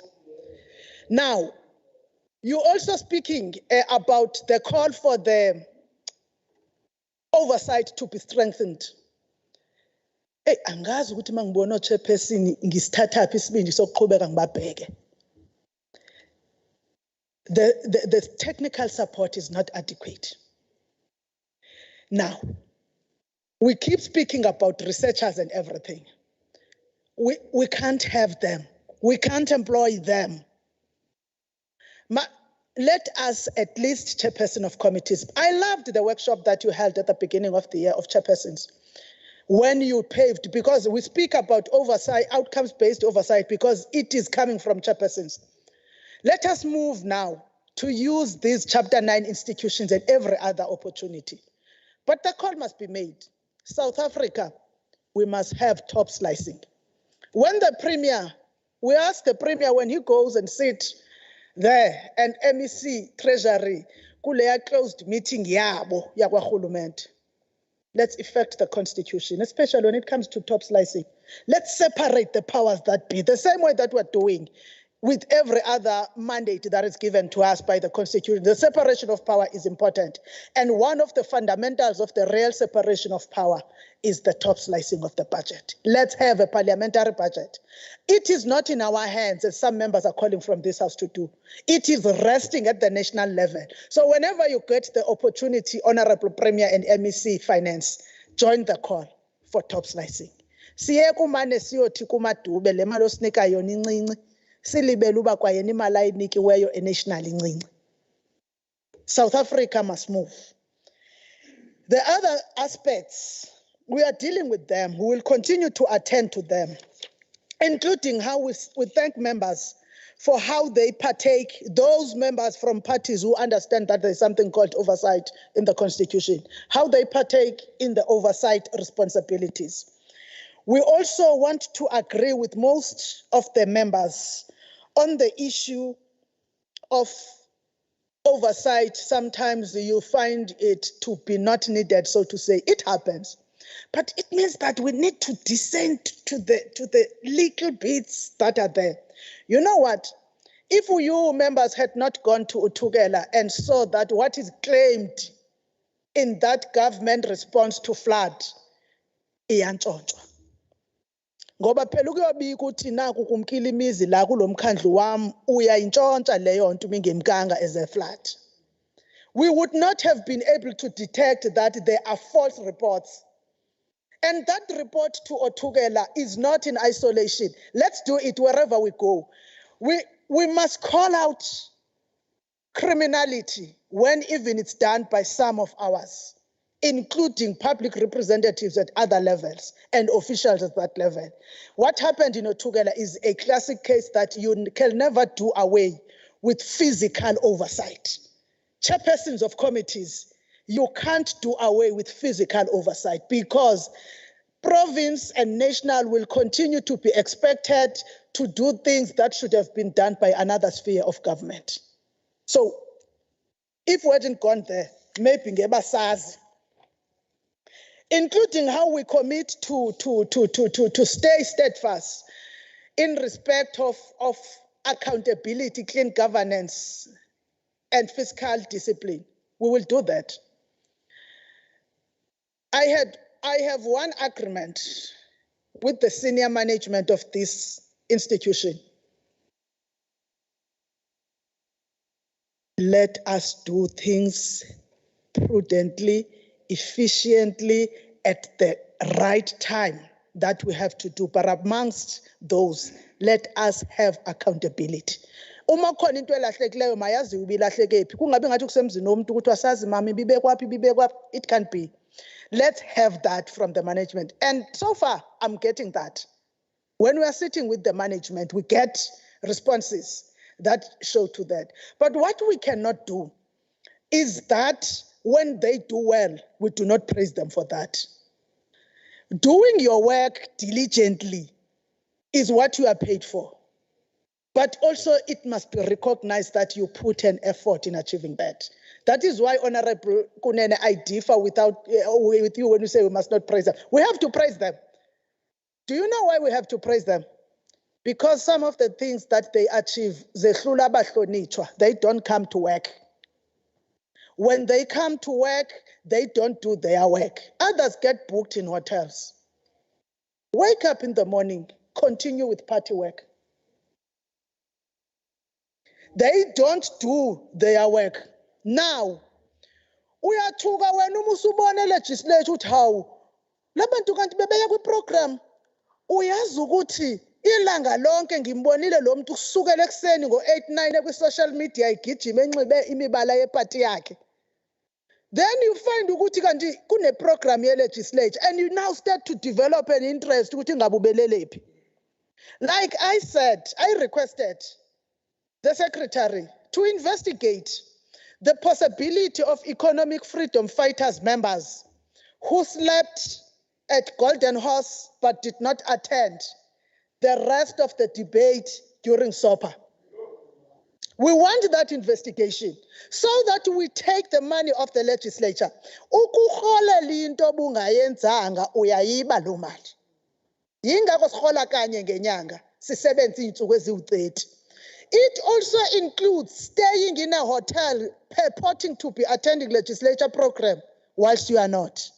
It also includes members who inflate kilometers traveled to work, including those who go together in the same car. Both of them claim. We must do that. Amalungu ufika umuntu uliftiwe. Kodwa lapha yana uyasayina lapha uNzuza uyasayina lapha uNaidu basayina Nkosi mndake ndagcina imali yakhe usayina a claim once usazi kakuhle ukuthi you did not use your car. Why are you doing that? So these are things that need all of us, included amongst those are the issues of us not showing up in hotels when we are booked. Sibese terrorizer staff of committees. Whilst the matter is with me. CFO, you know that I am with you. And I sign when you have to recoup those monies from members. But I want it to be done also to members of the staff. So that there is no people that clog hotels. kugcwale hotela by employees the legislature, even those that do not have a particular responsibility. So it must be done across what is expected from members. On paperless environment, honorable members, the KwaZulu-Natal legislature is a legislature that is an institution, a product here constitution, and it is therefore within a particular context, which is the sector. Times of parliament have moved. We are far behind on our target of a paperless environment. This thing should be used by Secretary Naidu in her cost containment. Asiyekeni ukuba nisoyikiseke bahlonitshwa ndingayifumani imessage lapha etsho ukuthi kodwa speaker le ndaba ye paperless environment kwasha kwacima. We must not get that. That must not be an issue. Let's move with a paperless environment. We can't be digital and always be doing nothing, including what is raised by Honorable Rajbans that we are not fully utilizing the digitization process. Yes, we are not there, but we are going there. When we get there, we will use everything to be paperless. Why do we continue to have this budgets votes that are printed? It is not because we are departing from paperless. The budget speeches are also used in local libraries as part of making people access information. We are not departing. So when you raise it, Honorable Kaula, you are saying that, hi, nana nibambanga. But it's also that you have not known and understood the intention. The intention is not to perpetuate this, but to address the access to the speeches. The work of parliamentary constituency offices, Honorable Chief Whip. Hayi ndicela ukubabuza xa nihlangene phaa kwi-Chief Whips Forum ukuthi ithini understanding yabo abuthi abanazo andibazi mna bangenazo. Ubabuza ukuthi ithini understanding yabo ka-section 116 of the Constitution, their interpretation. Because it may happen that there is something that we actually need, as what was called upon, we need more empowerment, Deputy Speaker. We might need something on the real understanding of what it is making a caucus and the leader of the caucus work and entrench umsebenzi weparty yakhe. We might need to come to a common ground. But also, angeke ngikwazi nxamalala ukuthi wena maphuma ephetha ngizophendula indaba yokuthi where are the motions from whips? Where are they not on the order paper? Ngeke ngikwazi. Leya order paper niyibonayo kaloku laa mcimbi ndawudelegator ngenxa ye-rules ndiwudelegated to the Whips Forum. And the Whips Forum must attend to that. The Whips Forum must attend to that. Kodwa ke inkinga eninayo kwi-Whips Forum encane nje yile yokuthi nihlukanise ukuthi umcimbi waku-program committee uqedela kwi-program committee. Owe-order paper wenze laphaya. Owe-order paper ke manje seninenkinga entsha yokuzowuletha la. I-order paper mtimande aphi ama-motions, notices of motions. Ngibuza kuwena ke manje njenge-whip.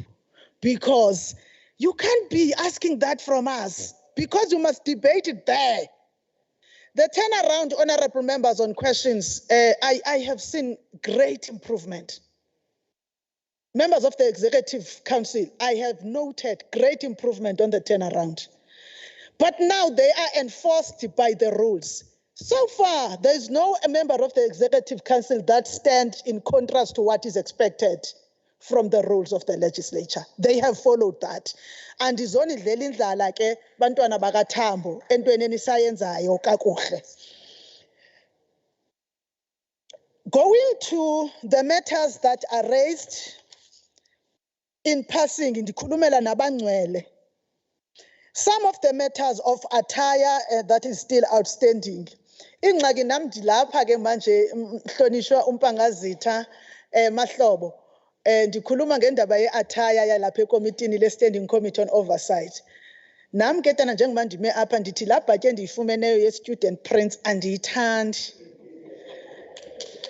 Mna bendithanda, mna noNtembeko Boys bendithanda ibe indwangu efana naleya babesilisa. because of what was raised here by Honorable Shinga on how we should make it possible for women leadership to thrive. We can't, Secretary, be discriminatory in terms of quality. The quality of those codes that are given to us as the Women's Caucus is inferior to that is given to our male counterparts in the House. We must raise these things, because if we keep quiet, kuzoba ngathi nami ndiyayivuyela ikrimplina. And when I use my money, CFO, ndiyothenga yami ibhatyi ndiyifake into ye-legislature, kube ngathi mna I have a different one. Today I had planned to just wear a plain black dress with the legislature coat, but I couldn't. I am just putting it out there. We must look at it. But let's continue to use the property of the legislature to put the legislature at the center of our communities, including having constituency offices that are also branded in the colors of the legislature of KwaZulu-Natal. What we are doing with our business cards must also thrive in the constituency offices. Let's do that. We started it in the previous term when we were chief whips with the Whips Forum, Honorable Rogers, Honorable Ngamalal. When we started to make those that are two-sided, the double-sided ones. I don't want to say that there are parties who did not collect theirs. And that's no, but there are parties who did not collect theirs. Now, let's do that.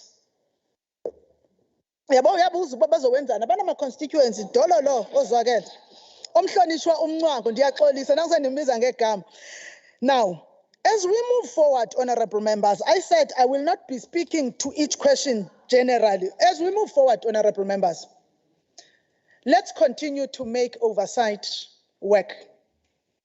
We make oversight work by not going there during an oversight visit and appropriate the powers of the executive. Otherwise, we will have a problem going back. Ngoba kaloku thina bese sithe siyasakha lesi sikolo. Asakha isikolo thina. Zakhiwa ngu-education. We will go there sibatshene ukuthi yabona leli ground lizawulunga. Akamavimbela. We are not responsible for that. Let's understand that for oversight visits that departments do, it is for a reason that when we come back, Honorable Duma and the chairpersons call departments to account and give proper deadlines and follow those deadlines. That is our work. The other work, we are blurring the constitution. Other than that, ndicela ukuthathela ithuba ndihlikele ngezantsi ndibulele indlela esibambisene ngayo with parties, especially when we go on international platforms. You can never say anything that there is a party. But what I love, whenever I travel with the DA, they always say that South Africa is a first world country. Honorable Mwango said that, said the state of the roads do not compare to the rest of the continent. Kodwa masela akabisancoma. Sicela ke siyibambeni kanjalo. Sengiyohlala phansi ngicela ukuthi alulame umhlonishwa uMadlopha kwakunye nomhlonishwa uMshengu abathe ukuphatheka. Siyabonga ukuthi usubuyile princess. No honorable Msimanga uThabizolo umhlobo wami ibhakaniya. Siyabonga.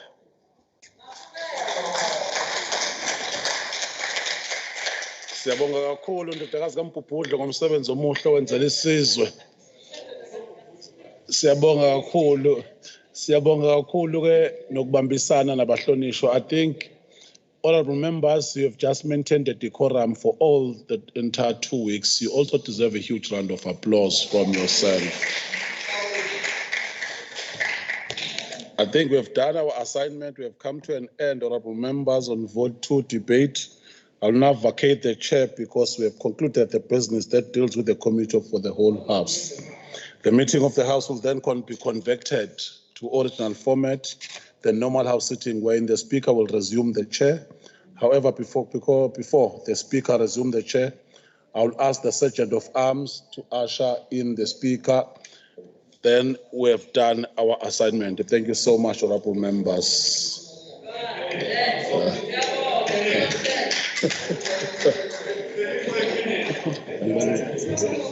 Oh.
Announcements 3.1 in our order paper. The first announcement is regarding the reason for the sitting today on the 13th of May 2022. Today's sitting will deal with voting on the KwaZulu-Natal Appropriation Bill 2022, following the budget debates conducted by the committees of the whole House through its extended committees. On hybrid sitting and voting, honorable members are reminded that this is a hybrid sitting, with some members being physically present while others have connected virtually, including the Deputy Speaker. The rules for sittings of the House and meetings of committees by virtual means will therefore apply. We'll start with Rule 2884, a rule on party voting. I quote, "The presiding officer or chairperson must before or at the start of the discussion on the matter expressly inform members if a party vote will be taken," close quotes. In line with the above requirement, I therefore confirm that a party vote will be taken on the following item on the order paper. 1, KwaZulu-Natal Appropriation Bill 2022. Honorable members, a party vote is a collective vote on behalf of all the members of a party present at this hybrid sitting, up to the total membership of that party in the sitting. I will, however, allow an opportunity for any individual member to vote differently from his or her party, or to abstain if any member wishes to do so. We will now proceed, honorable members, with the rest of the matters on the order papers. It's apologies. The apology that we received is Honorable A.V. Koza, who has organizational matters. That is referring to his party, honorable members, not this organization, that is the legislature. Honorable S.E. Manqele will leave a bit early. The Deputy Speaker will now be connected virtually. We know that we didn't have to record an apology, but because he was present during the budget debate on vote 2, we thought that we must also explain that he now has to connect virtually. We acknowledge that Honorable Ms. N.M. Koza, MEC for Social Development, is unwell, therefore not present. But there are other members who are also unwell and recovering. Honorable Msimango, PN, Honorable CQ Madlopa, the chairperson of the Office of the Premier Portfolio Committee, Honorable S.W. Mshengu, the chairperson of the Environmental Affairs Portfolio Committee. We wish you members to recover and regain your strength soon, so that we can all be together back in the work that we have to do. Honorable members, may I wish a happy birthday in advance to Honorable L.D. Ngubane, whose birthday will be on Africa Day, and Honorable H.U. Dibur, whose birthday will be on the 26th of May. May all your wishes, honorable members, be fulfilled and your dearest dreams come true. On 3.6 Africa Day, members, on the 25th of May, we will be commemorating the founding of the Organization of African Unity, which has since become known as the African Union. Africa Day is intended to celebrate and acknowledge African solidarity, unity in diversity, creativity, challenges, and successes. As we commemorate this day, let us not minimize any efforts that are advanced by our leaders, past and present, in all spheres of life. Let us proceed with dignity and serve with diligence so that they can remain proud of us, and also that their legacy is advanced from where they left off. We will now move to item 4 on the order paper, announcements or reports by the Premier. I now give this opportunity to the Honorable Premier.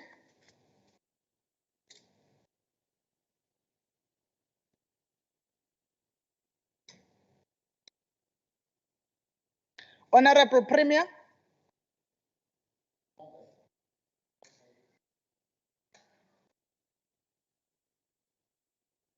I really thought that when the Premier is having issues, there is the leader of government business.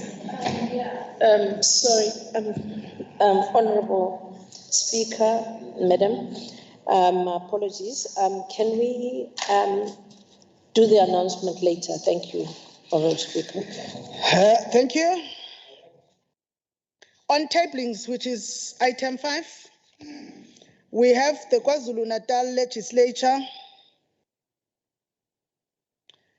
2022-23 annual performance plan that has been tabled. Is there any other tabling that needs to be made that has not been recorded here? Seeing that there is none, we will now move to formal motions or notices by the Chief Whip.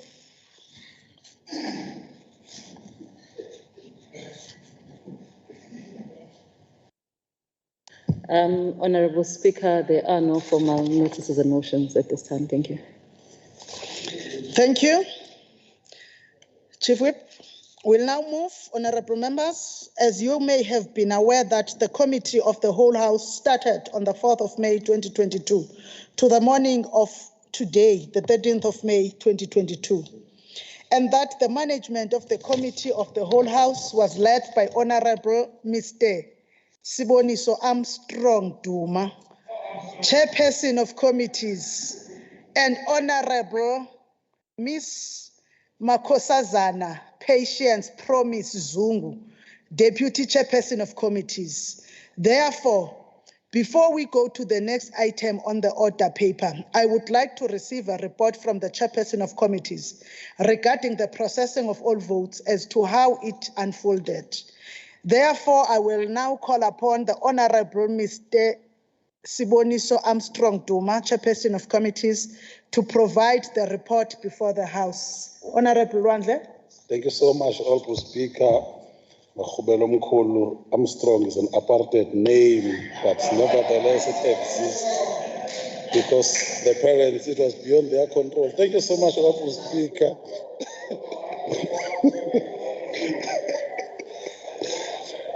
Honorable Speaker and members of this House, I take this opportunity to report on progress made in consideration of the Department Budget 22-23 financial year. Following the tabling of Appropriation Bill for 22 by the MEC Treasurer, Honorable N. Dube on the 9th March 22, the Honorable Speaker referred to the Appropriation Bill for consideration by committees. A briefing for all committees was held on the 15th of March 2022, where Provincial Treasury took members through the allocation. This was followed by the budget hearings by finance and individual committees. The legislature has followed now established format of parallel and hybrid budget debate session, which allowed for some members to be at the legislature in 2 venues, whilst others could connect from their home and offices. The debates were held as follows, Honorable Speaker. Thursday, the 5th of May, we started by the budget debates on the Office of the Premier, the Provincial Treasurer, and Transport, which is vote 1, 6, and 12. On Friday, the 6th of May, we held on the following votes: vote 14, which is Public Works, vote 3, Agriculture, and vote 13, Arts and Culture, and vote 5, Education, which was A and B hybrid. On Tuesday, the 10th, the budget that were held, it was vote 10, Sport and Recreation, on hybrid A, and vote 7 on health. On B, it was vote 11, COCTA, 9, and community safety and liaison. Then we went on to Wednesday, the 11th of May, we had A and B as well, with 2 votes. It was vote 8 on human settlements and vote 4, which was Attire. Today, Honorable Speaker, as we all are aware, we concluded with a debate on vote 2, which has just finished provincial legislature. We wish to thank the members that were able to participate in these debates, and our gratitude goes to the MECs who all managed to present their budgets. We will be amiss if we did not thank the following honorable members who ensured that the debates take place in a smooth and precise manner. Honorable MPP Zungus, the DCOC, Honorable MC Fraser, the Chair of Public Works, Honorable G.N. Swarboy, the Chair of DST, Honorable S. Sinkos, the Finance, Honorable S. Dalum Shengu, Tourism and Environment, Honorable J.S. Numalo, the Aid Economic Development, then also the Chair of Chairs, In conclusion, Honourable Speaker, I would also want to highlight and ventilate the eco sentiment that has been raised by yourself and Honourable, our Chief Whip. We are worried about the participation of Economic Freedom Front in this House. So it is Economic Freedom Part. Fighters, the fighters, this name, it's a confusion on its own anyway, so, but we understand. We are worried that they don't participate in whether an outreach program, they don't even come to portfolio committees, they don't even participate in the House. Yet we are expected. Something should be done just to trim this thing. In conclusion, Honourable Speaker, we thank Honourable Speaker for the excellent planning which assisted our execution. We thank all the HODs, Secretary and your team comprising in the forefront the Executive Manager for Parliamentary Business, the ICT team, table staff and Office of the Chief Whip, committees, Hansard and Language Services, security and facility staff for their support. We have concluded our debates on the votes, including the public entities. Honourable Speaker, we are now ready for you to facilitate the vote on the appropriation bill. It was signed on 13 May the 22nd. Thank you so much, Honourable Speaker.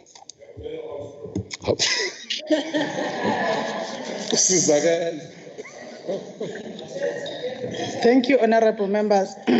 There is a member whose name I can't pronounce because it's Italian. The other part that I think is French, Francois, I can pronounce, but there is a more complicated name that is starting with an R. But be that as it may, I'm calling order also to that honorable member.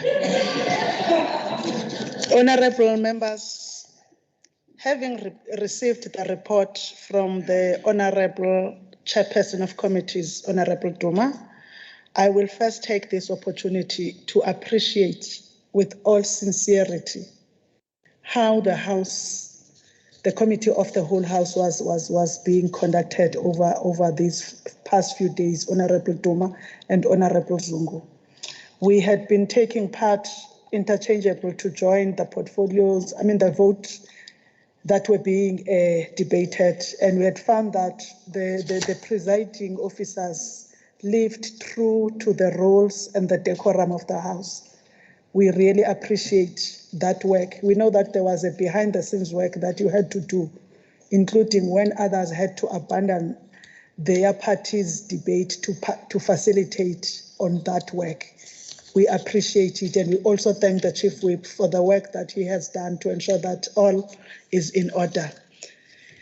Now, I will proceed with the order of the day because we have received the report and everything has gone well.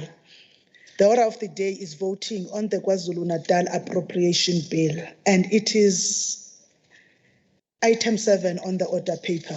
We will start with it.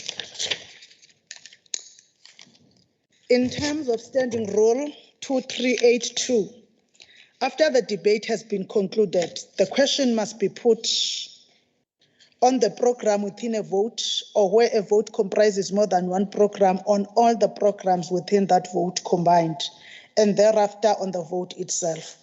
The schedule of schedules and the adjustments appropriation bill itself in that order. On divisions,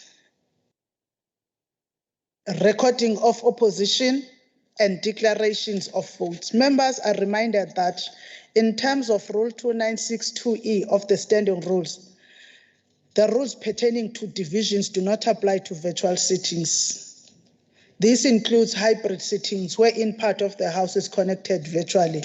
Therefore, there will therefore not be any call for divisions. There will be allowance for recording of oppositions on any program of vote. There will also be allowance for a declaration of vote at the end of the debate. On recording of opposition, the Office of the Speaker has received a request from the Democratic Alliance for a recording of opposition in terms of Rules 921 and has not received any similar request from any other party. As there is no deadline for this request, parties are still free to do so. In accordance with past practice, all recordings of opposition will be dealt with immediately after the question has been put on the particular programs within the vote in which a party wishes to record its opposition. Declarations of vote. The Office of the Speaker has also received a request from the Democratic Alliance to address the House for 3 minutes after the question on the entire bill has been put. I have not received any written request for a declaration of vote from any other party. There is no deadline for submission of such a request. As is customary, I will, after the bill has been voted on, permit all parties to make a declaration of vote in terms of Rule 9(1)(2), if they wish to do so. I will start with the IFP, then the DA, EFF, NFP, MF, ACDP, ATM, and the ANC in that order. But honorable members, remember, it will be after the voting. The voting procedure. Honorable members, I will now go vote by vote and program by program without reading out any figures. Once the House has voted on each program, I will put the vote as a whole to the vote. As I indicated prior to the start of the debate, I will now go party by party to obtain the vote and thereafter check if any member wishes to record an individual vote. I will start with vote 1, Office of the Premier. Those in support of programs 1, 2, and 3. IFP?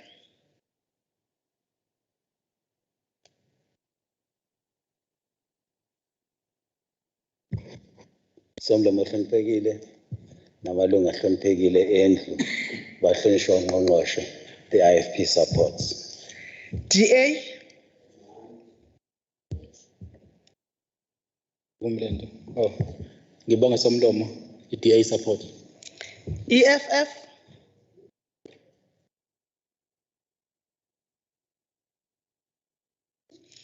I'm told they're not on the platform. NFP?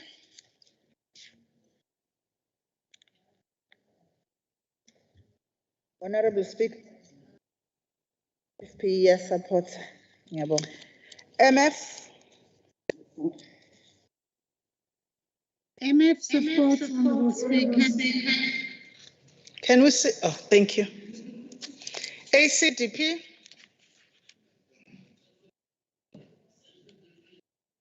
No, sicela ukukulinda Bishop bazoku-assista. Sizocela ukuthi service officers stay closer to the Honorable Bishop so that you assist him when he has to speak. Thank you. Speaker, ACT does support. ATM?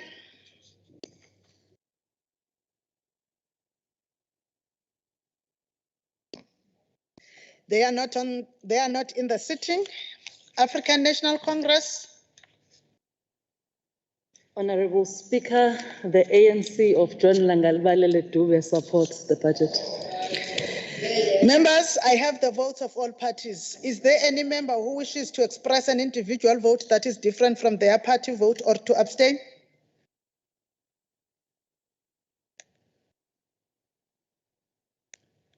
Honorable members, there is none.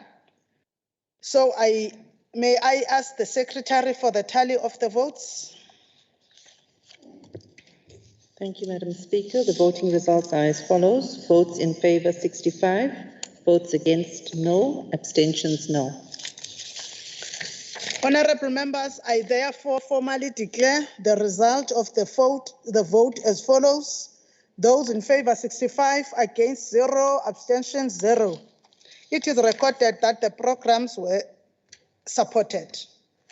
Members, for the sake of expediency and time, for the remainder of the programs and votes, I will simply ask if there is any party that wishes to vote against or to record its opposition to the particular program or vote. I trust that this is okay with all of you parties. Thank you, honorable members. Those in support of vote 1 as a whole?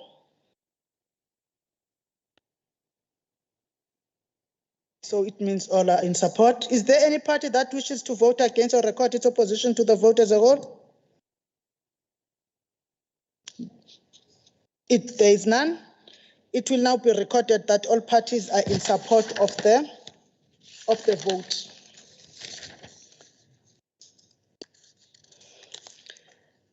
May I find before that any record of opposition, of an intention to express individual vote or abstain? Any member who wants to do that? Therefore, it will be recorded that the vote is supported. Let's go to vote 2, the provincial legislature. Those in support of programs 1 and 2. Is there any party that wishes to vote against or record its opposition to the programs? Aye. Okay. It will be recorded that all parties present are in support of the programs. I have the votes of all parties. Is there any member who wishes to express an individual vote that is different from their party vote or to abstain? It is therefore recorded that the programs are supported. Those in support of vote 2 as a whole, is there any party that wishes to vote against or record its opposition to the vote as a whole? Ayikho. Njengoba ingekho ke, it will be recorded that all parties present are in support of the vote. Members, is there any member who wishes to express an individual vote that is different from their party vote or to abstain?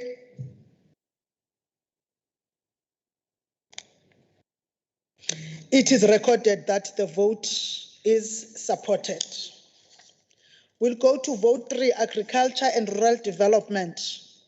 Those in support of programs 1, 2, and 3. Is there any party that wishes to vote against or record its opposition to the programs?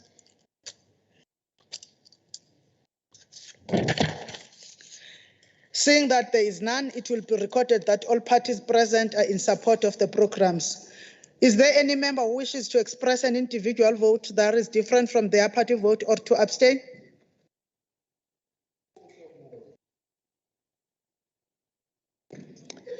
Those in support of vote 3 as a whole, is there any party that wishes to vote against or record its opposition to the vote as a whole? Seeing that there is none, it will be recorded that all parties present are in support of the vote. Is there any member who wishes to express an individual vote that is different from their party vote or to abstain? Honorable members, it is recorded that the vote is supported. We're now going to vote for economic development, tourism, and environmental affairs. Those in support of programs 1, 2, 3, 4, 5, 6, and 7.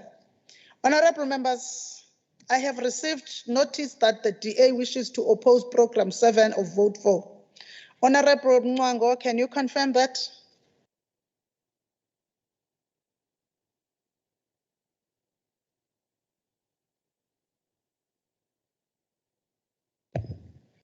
Thank you, Honorable Speaker. I can confirm that the DA opposed Program 7. Thank you, Honorable Mwango. The opposition of the DA to Program 7 of Vote 4 is noted and recorded. Is there any other parties that wishes to vote against or record its opposition to the programs? It is only the DA. Members, I have the votes of all the parties. Is there any member who wishes to express an individual vote that is different from their party vote or to abstain?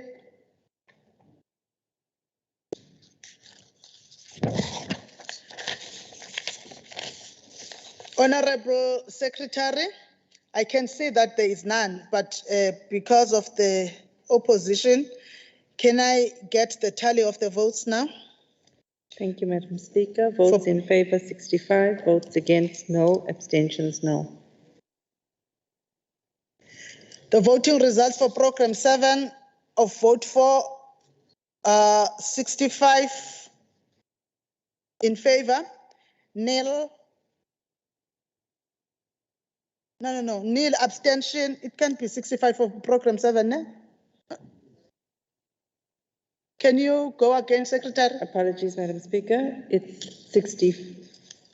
Apologies, Madam Speaker. 64 in favour and 5 against, no abstentions. Sorry, Madam Speaker. It's 54 in favour and 11 against. Okay. Hey, Secretary, Apologies, come back.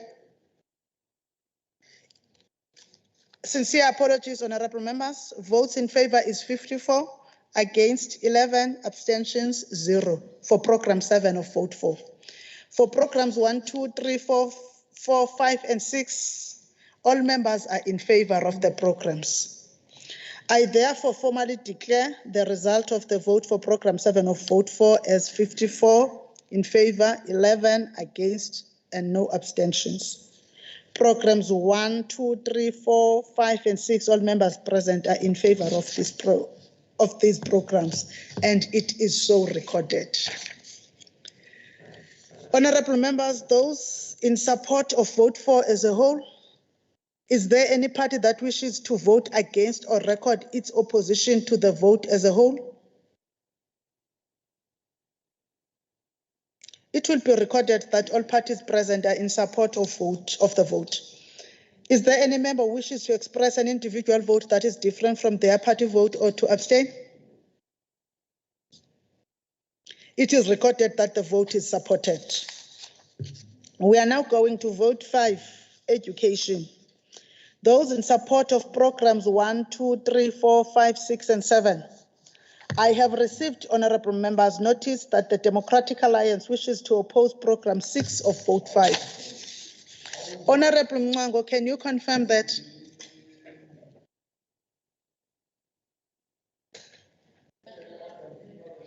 Bengicela lokho enikwenza kumhlonishwa uManxele nikwenze nakumhlonishwa uMncwango.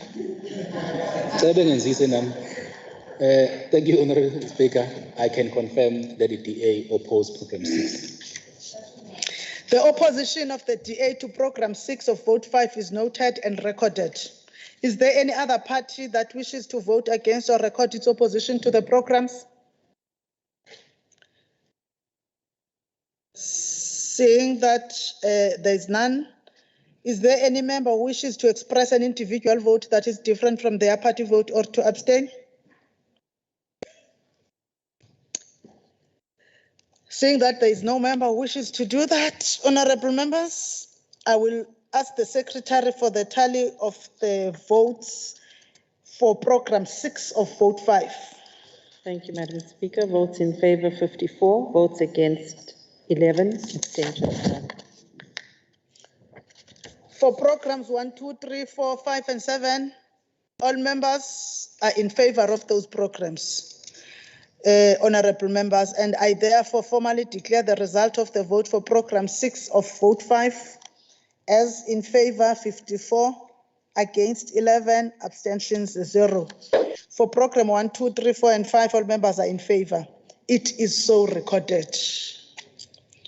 Those in support of vote 5 as a whole, is there any party that wishes to vote against or record its opposition to the vote as a whole? Seeing that there is none, it will be recorded that all parties present are in support of the vote. Is there any member who wishes to express an individual vote that is different from their party vote or to abstain?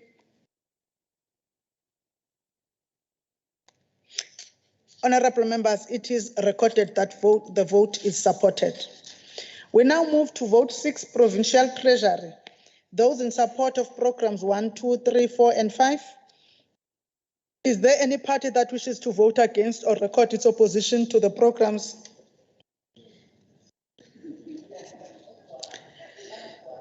Seeing that there is none, it will be recorded that all parties present are in support of the programs. Members, I have the votes of all parties. Is there any member who wishes to express an individual vote that is different from their party vote or to abstain? Seeing that there is none, it is recorded that the programs are supported. Those in support of vote 6 as a whole, is there any party that wishes to vote against or record its opposition to the vote as a whole? Seeing that there is none, it will be recorded that all parties present are in support of the vote. Is there any member who wishes to express an individual vote that is different from their party vote or to abstain? It is recorded that the vote is supported.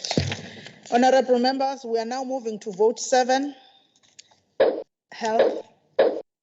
Those in support of program 1, 2, 3, 4, 5, 6, 7, and 8, I have received notice that the DA wishes to oppose program 1 of vote 7. Honorable Mwango, can you confirm? Thank you, Honourable Speaker. We've changed our mind. Can we withdraw?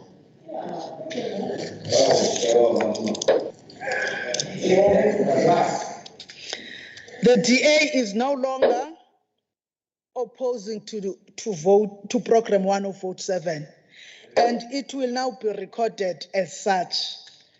And seeing that there was no other party that has wanted to record an opposition, it will be recorded that all parties present voted in favor of the programs. But is there any member who wishes to express an individual vote?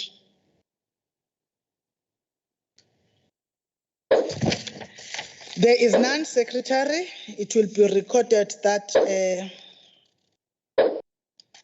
all parties are in favor of programs 1, for the record, 1, 2, 3, 4, 5, 6, 7, and 8.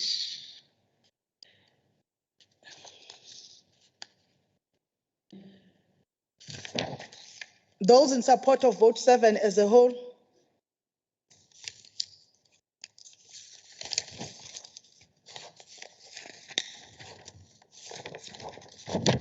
Is there any party that wishes to vote against or record its opposition to the vote as a whole? Seeing that there is none, it will be recorded that all parties present are in support of the vote. Is there any member who wishes to express an individual vote that is different from their party vote or to abstain? It is recorded that the vote is supported. We'll now go to vote 8, human settlements. Those in support of programs 1, 2, 3, and 4. Is there any party that wishes to vote against or record its opposition to the programs? Seeing that there is none, it will be recorded that all parties present are in support of the programs. Is there any member who wishes to express an individual vote that is different from their party vote or to abstain? It is recorded that the programs are supported. Those in support of vote 8 as a whole, is there any party that wishes to vote against or record its opposition to the vote as a whole?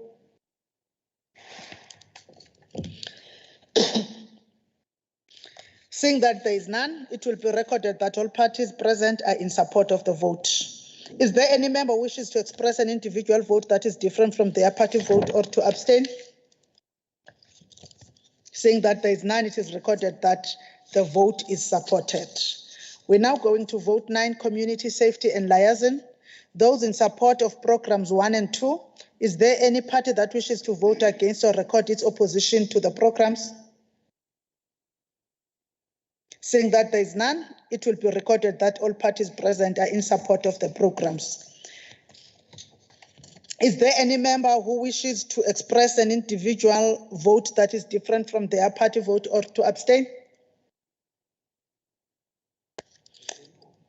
It is recorded that the programs are supported. Those in support of vote 9 as a whole, is there any party that wishes to vote against or record its opposition to the vote as a whole?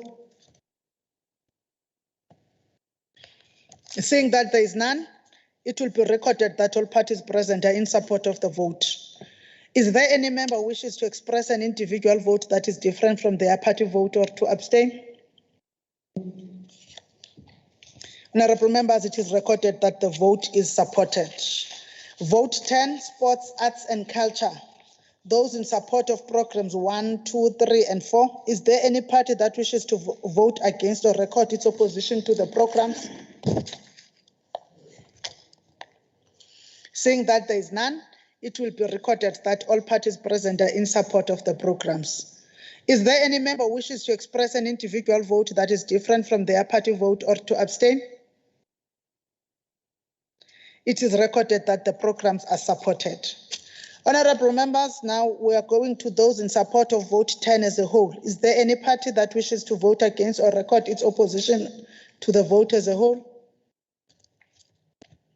Seeing that there is none, it will be recorded that all parties present are in support of the vote. Is there any member who wishes to express an individual vote that is different from their party vote or to abstain? Seeing that there is none, it is recorded that the vote is supported. We are now going to vote 11, cooperative governance and traditional affairs. Those in support of programs 1, 2, 3, and 4. Is there any party that wishes to vote against or record its opposition to the programs? Seeing that there is none, it will be recorded that all parties present are in support of the programs. Is there any member who wishes to express an individual vote that is different from their party vote or to abstain?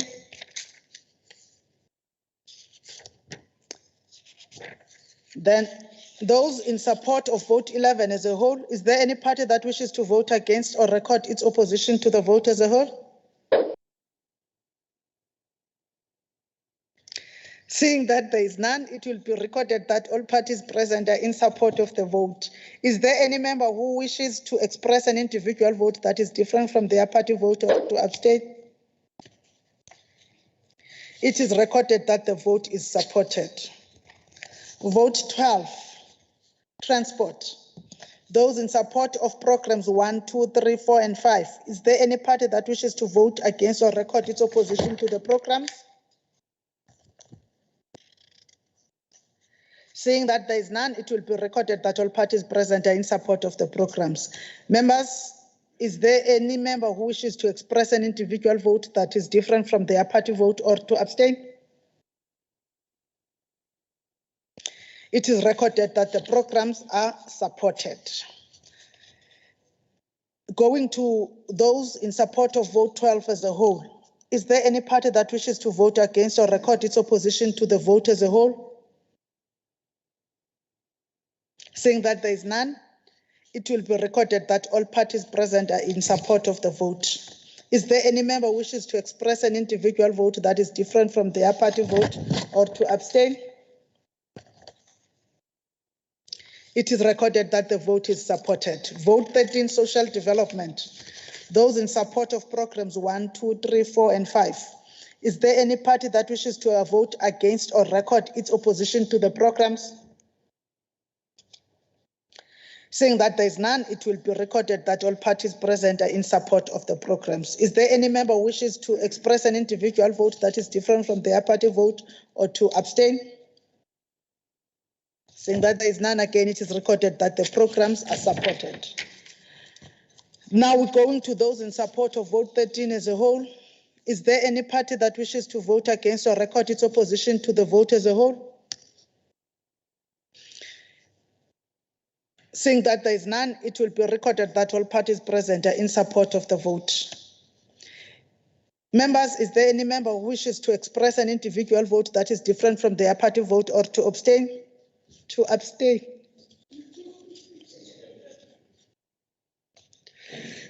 Seeing that there is none, it is recorded that the vote is supported. We are going to vote 14, public works. Those in support of program 1, 2, and 3. Is there any party that wishes to vote against or record its opposition to the programs? Seeing that there is none, it will be recorded that all parties present are in support of the vote. Is there any member who wishes to express an individual vote that is different from their party vote or to abstain?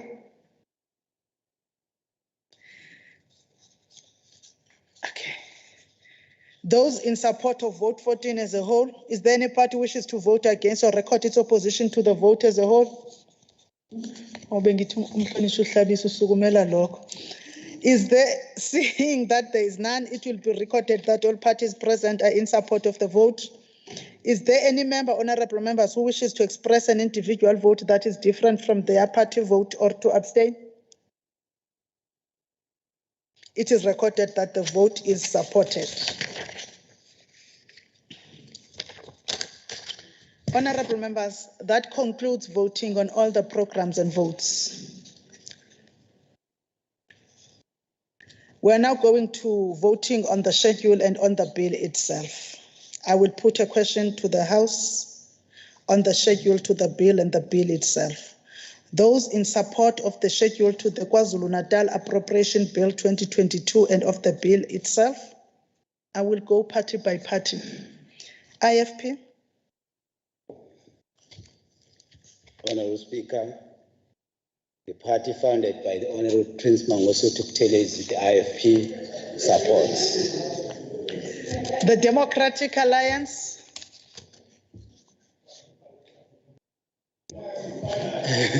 Honorable Speaker, the DA supports.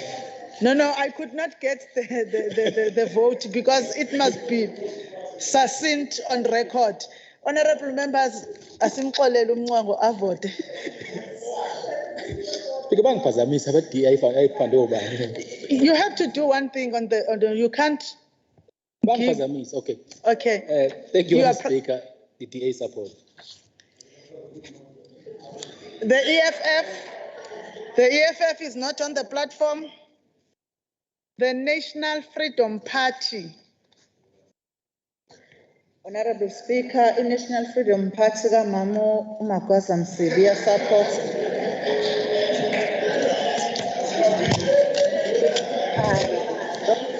Honorable members, the Minority Front of the Tiger. Thank you, Speaker, because it is acknowledged you founded the Minority Front, but the Minority Front does support all the votes. Thank you. Thank you. Did you get her correctly, clearly? Honorable Thakur Rajbansi, they say that on record you were not as clear as we would like it to be. Thank you, Speaker. The MF supports all votes. The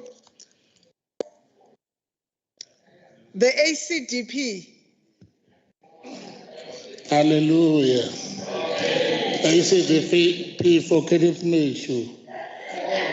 Nathi sisho njalo ukuthi alibonge igama levote.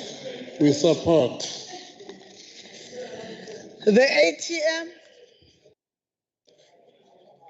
The ATM is not in the house. The ANC.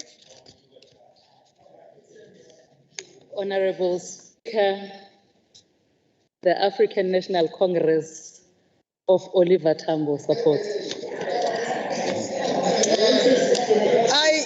Honorable members, I have the votes of all parties. Is there any member who wishes to express an individual vote that is different from their party vote or to abstain?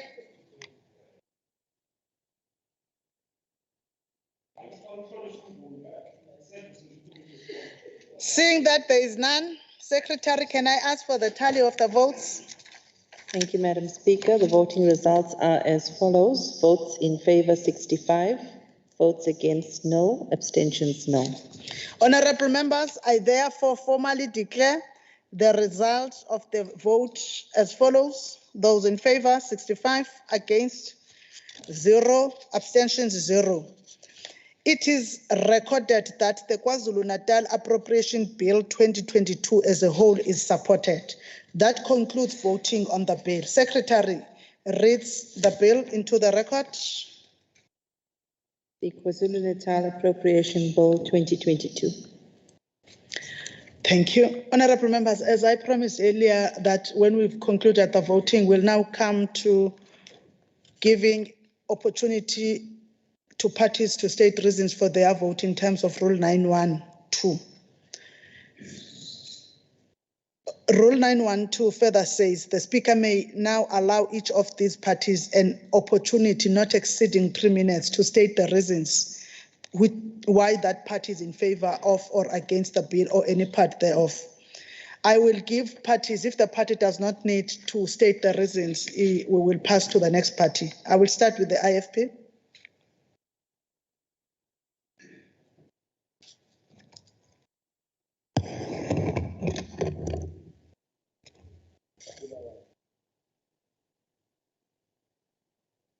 Honorable Speaker and honorable members, the IFP reiterates its commitment made to the people of KwaZulu-Natal and to this House many times before, that is to be an effective watchdog over the ruling party and the executive over the public purse of the nation entrusted for this period in the hands of the ANC. The IFP will never oppose for the sake of opposing, but will always support all those ethical and moral programs of our government aimed at uplifting the lives of our people in the province. We will always provide a voice of reason and will be the mouthpiece of our people where we feel that the executive errs in its execution of its mandate. We have seen such happening at social development with the blanket saga. We have also noted the SIU report in respect of areas where our provincial government needs to take action against some officials of government pinpointed by the report.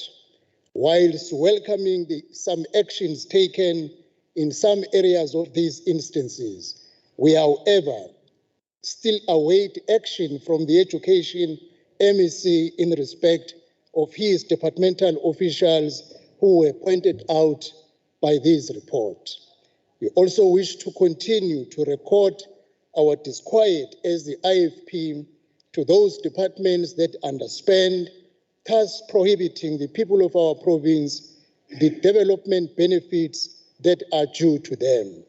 We all know that our country and province in particular has suffered a triple blow of the COVID-19 pandemic, the 2021 July violent unrest, and the recent floods. These unfortunate happenings mean that our budget must seriously and vigorously respond to these challenges. The IFP will be expecting none from our executive other than a prompt response through this budget to these challenges. We have said it before, Honorable Speaker, that our approval of the appropriation bill is not signing a blank check to the executive. It is an approval based on the checks and balances. This we will do effectively. We support the KZN 2022-2023 appropriation bill. Thank you, Honorable Speaker. DA. Thank you, Madam Speaker. The Democratic Alliance, as the only effective opposition in this House, supports the whole budget, but opposes the following programs. The budget allocation does not adequately address challenges faced in these particular programs. Program 6, Vote 5. On top of the large numbers of storm-damaged schools of recent, there's a backlog of 158 attempted insurrection-damaged schools. Those storm-damaged schools are going back to 2016. 982 schools with pit latrines, 5 mud schools, and those with asbestos roof. Then there's a complete collapse of the scheduled maintenance because norms and standards are underpaid by a large margin as a compounding factor. Simply put, there's not enough money allocated to do the very basic of things. Instead, new projects are scheduled to continue. 245 million is easily available if the screeners at schools are terminated, and the same job can be done by those employed through the President's Youth Employment Initiative, or EEIs as they are known. Then through collaboration with the private sector, collaborating schools can result in additional revenue saved with a simple project of swapping out ordinary bulbs with LED bulbs and putting water restrictors on taps, as well as repairing leaks on those premises could warrant a huge saving. Otherwise, at the current rate, Madam Speaker, there will be no tangible improvement in the short term. When it comes to Program 7 of Vote 4, the Democratic Alliance believes the budget is wholly inadequate to fill critical vacancies directly linked to anti-poaching operations. The budget is totally underfunded in repairs and maintenance and hardly makes provision for the basics of fuel and vehicles. The budget, therefore, substantially undermines its ability to function. Additionally, the maintenance budget is by its very low nature inherently flawed and deepens the spiral of despair that Ezemvelo finds itself in. Madam Speaker, and in closing, I raised it during the Treasury debate, and again, I believe it's time, if one looks at our current system of budgeting, that historical increments in our budgets are just not working. We need to look at a zero-based budget, as historical expenditure does not meet the demands of today's society and service delivery. I thank you, Madam Speaker. The EFF. Oh, ngibona umhlonishwa onebhatyi emnyama bengithi uyasukuma. NFP.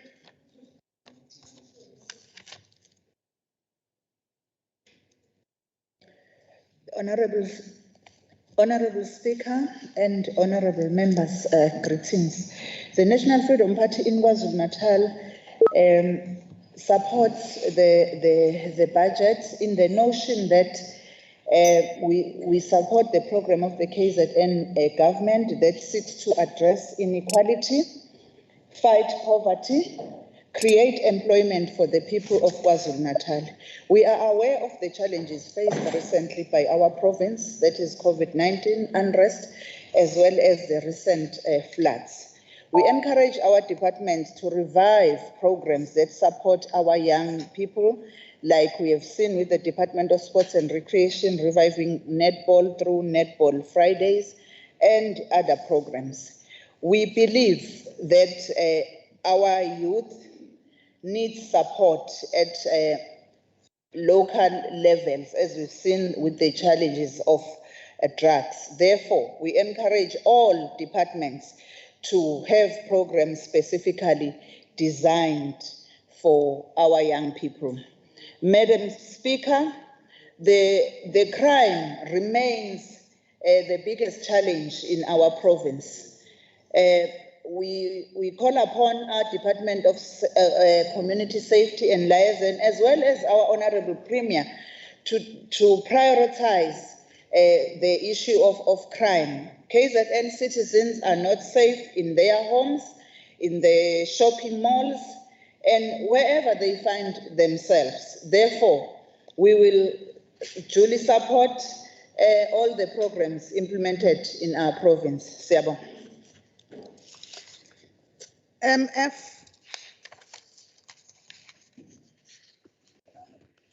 Thank you, Honorable Speaker. The MF supported all budgets because it's the taxpayers who need service delivery, and the MF will not be an impediment. The MF has criticized where necessary because we have fully participated in all pre-budget processes and during debates. Our concerns will remain the impact of COVID-19 on our people, worsening our triple challenges of unemployment, inequality, and poverty. Hence, the MF has given recommendations in all budget engagements to spend across departments to meet basic human needs, water, lights, safety, to improve the quality and outcomes of education and health of our people. The sore issue is housing and repairs to infrastructure, which must be monitored. The employment initiatives this year must see youth in learnerships and jobs. The MF still waits for KZN to see a proper CSR framework applied across all departments. It's time for business houses to come to the party. With these recommendations, the MF has supported these budgets. Thank you. ACDP.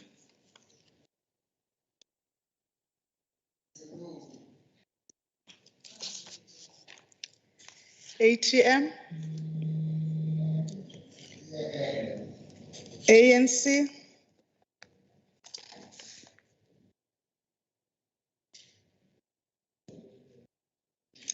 Ngicela nimenze laa nto eniyenze ebantwini basemkhanya Thank you kude. very much. Siyabonga kakhulu Somlomo. We want to point out that the ANC is aware of the dirty tricks of the DA when it wants to score cheap political points. That's the first point that they want cheap publicity by raising issues that are not fundamental as far as I'm concerned. The second thing that we would want to raise with DA is that program 6 of education is an infrastructure development program which is allocated over 2 billion rand. When we engage with education, we noted the shortfalls arising out of that conditional grant. But what is important for the DA to understand is that education, while there is that shortfall, but is implementing that program exceptionally well for more than a decade now. You also know that education has to submit plans to the National Treasury for evaluation.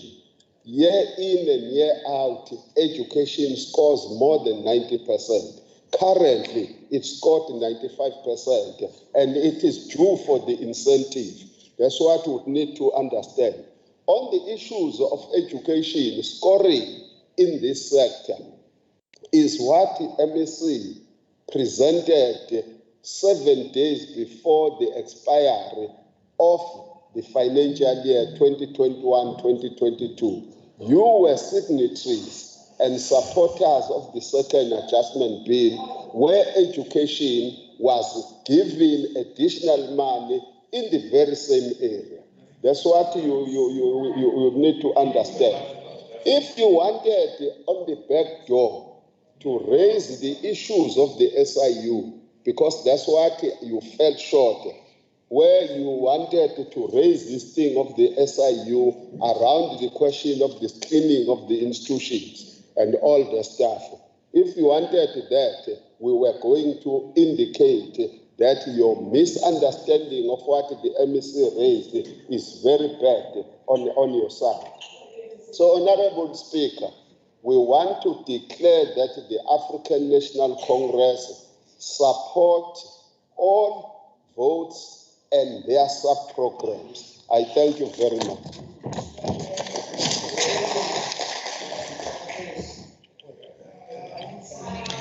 Honorable members, the item on the order paper that is concerning to the KwaZulu-Natal Appropriation Bill 2022 is now concluded.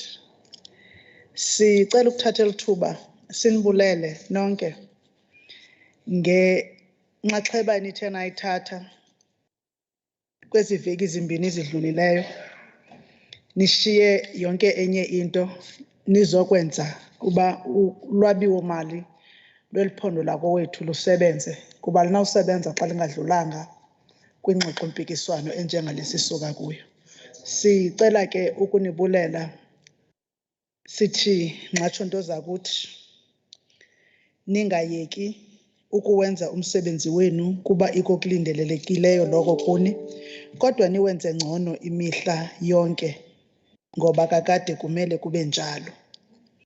Sifika ke esiphelweni sethu sanamhlanje sokuhlala kule ndlu. Sicela nigoduke bahlonitshwa kusekwangoko. Niyofika emakhaya kusekwangoko.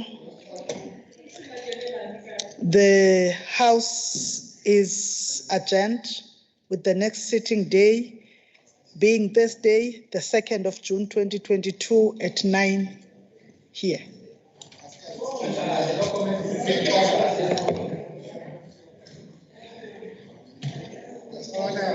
Madam Speaker.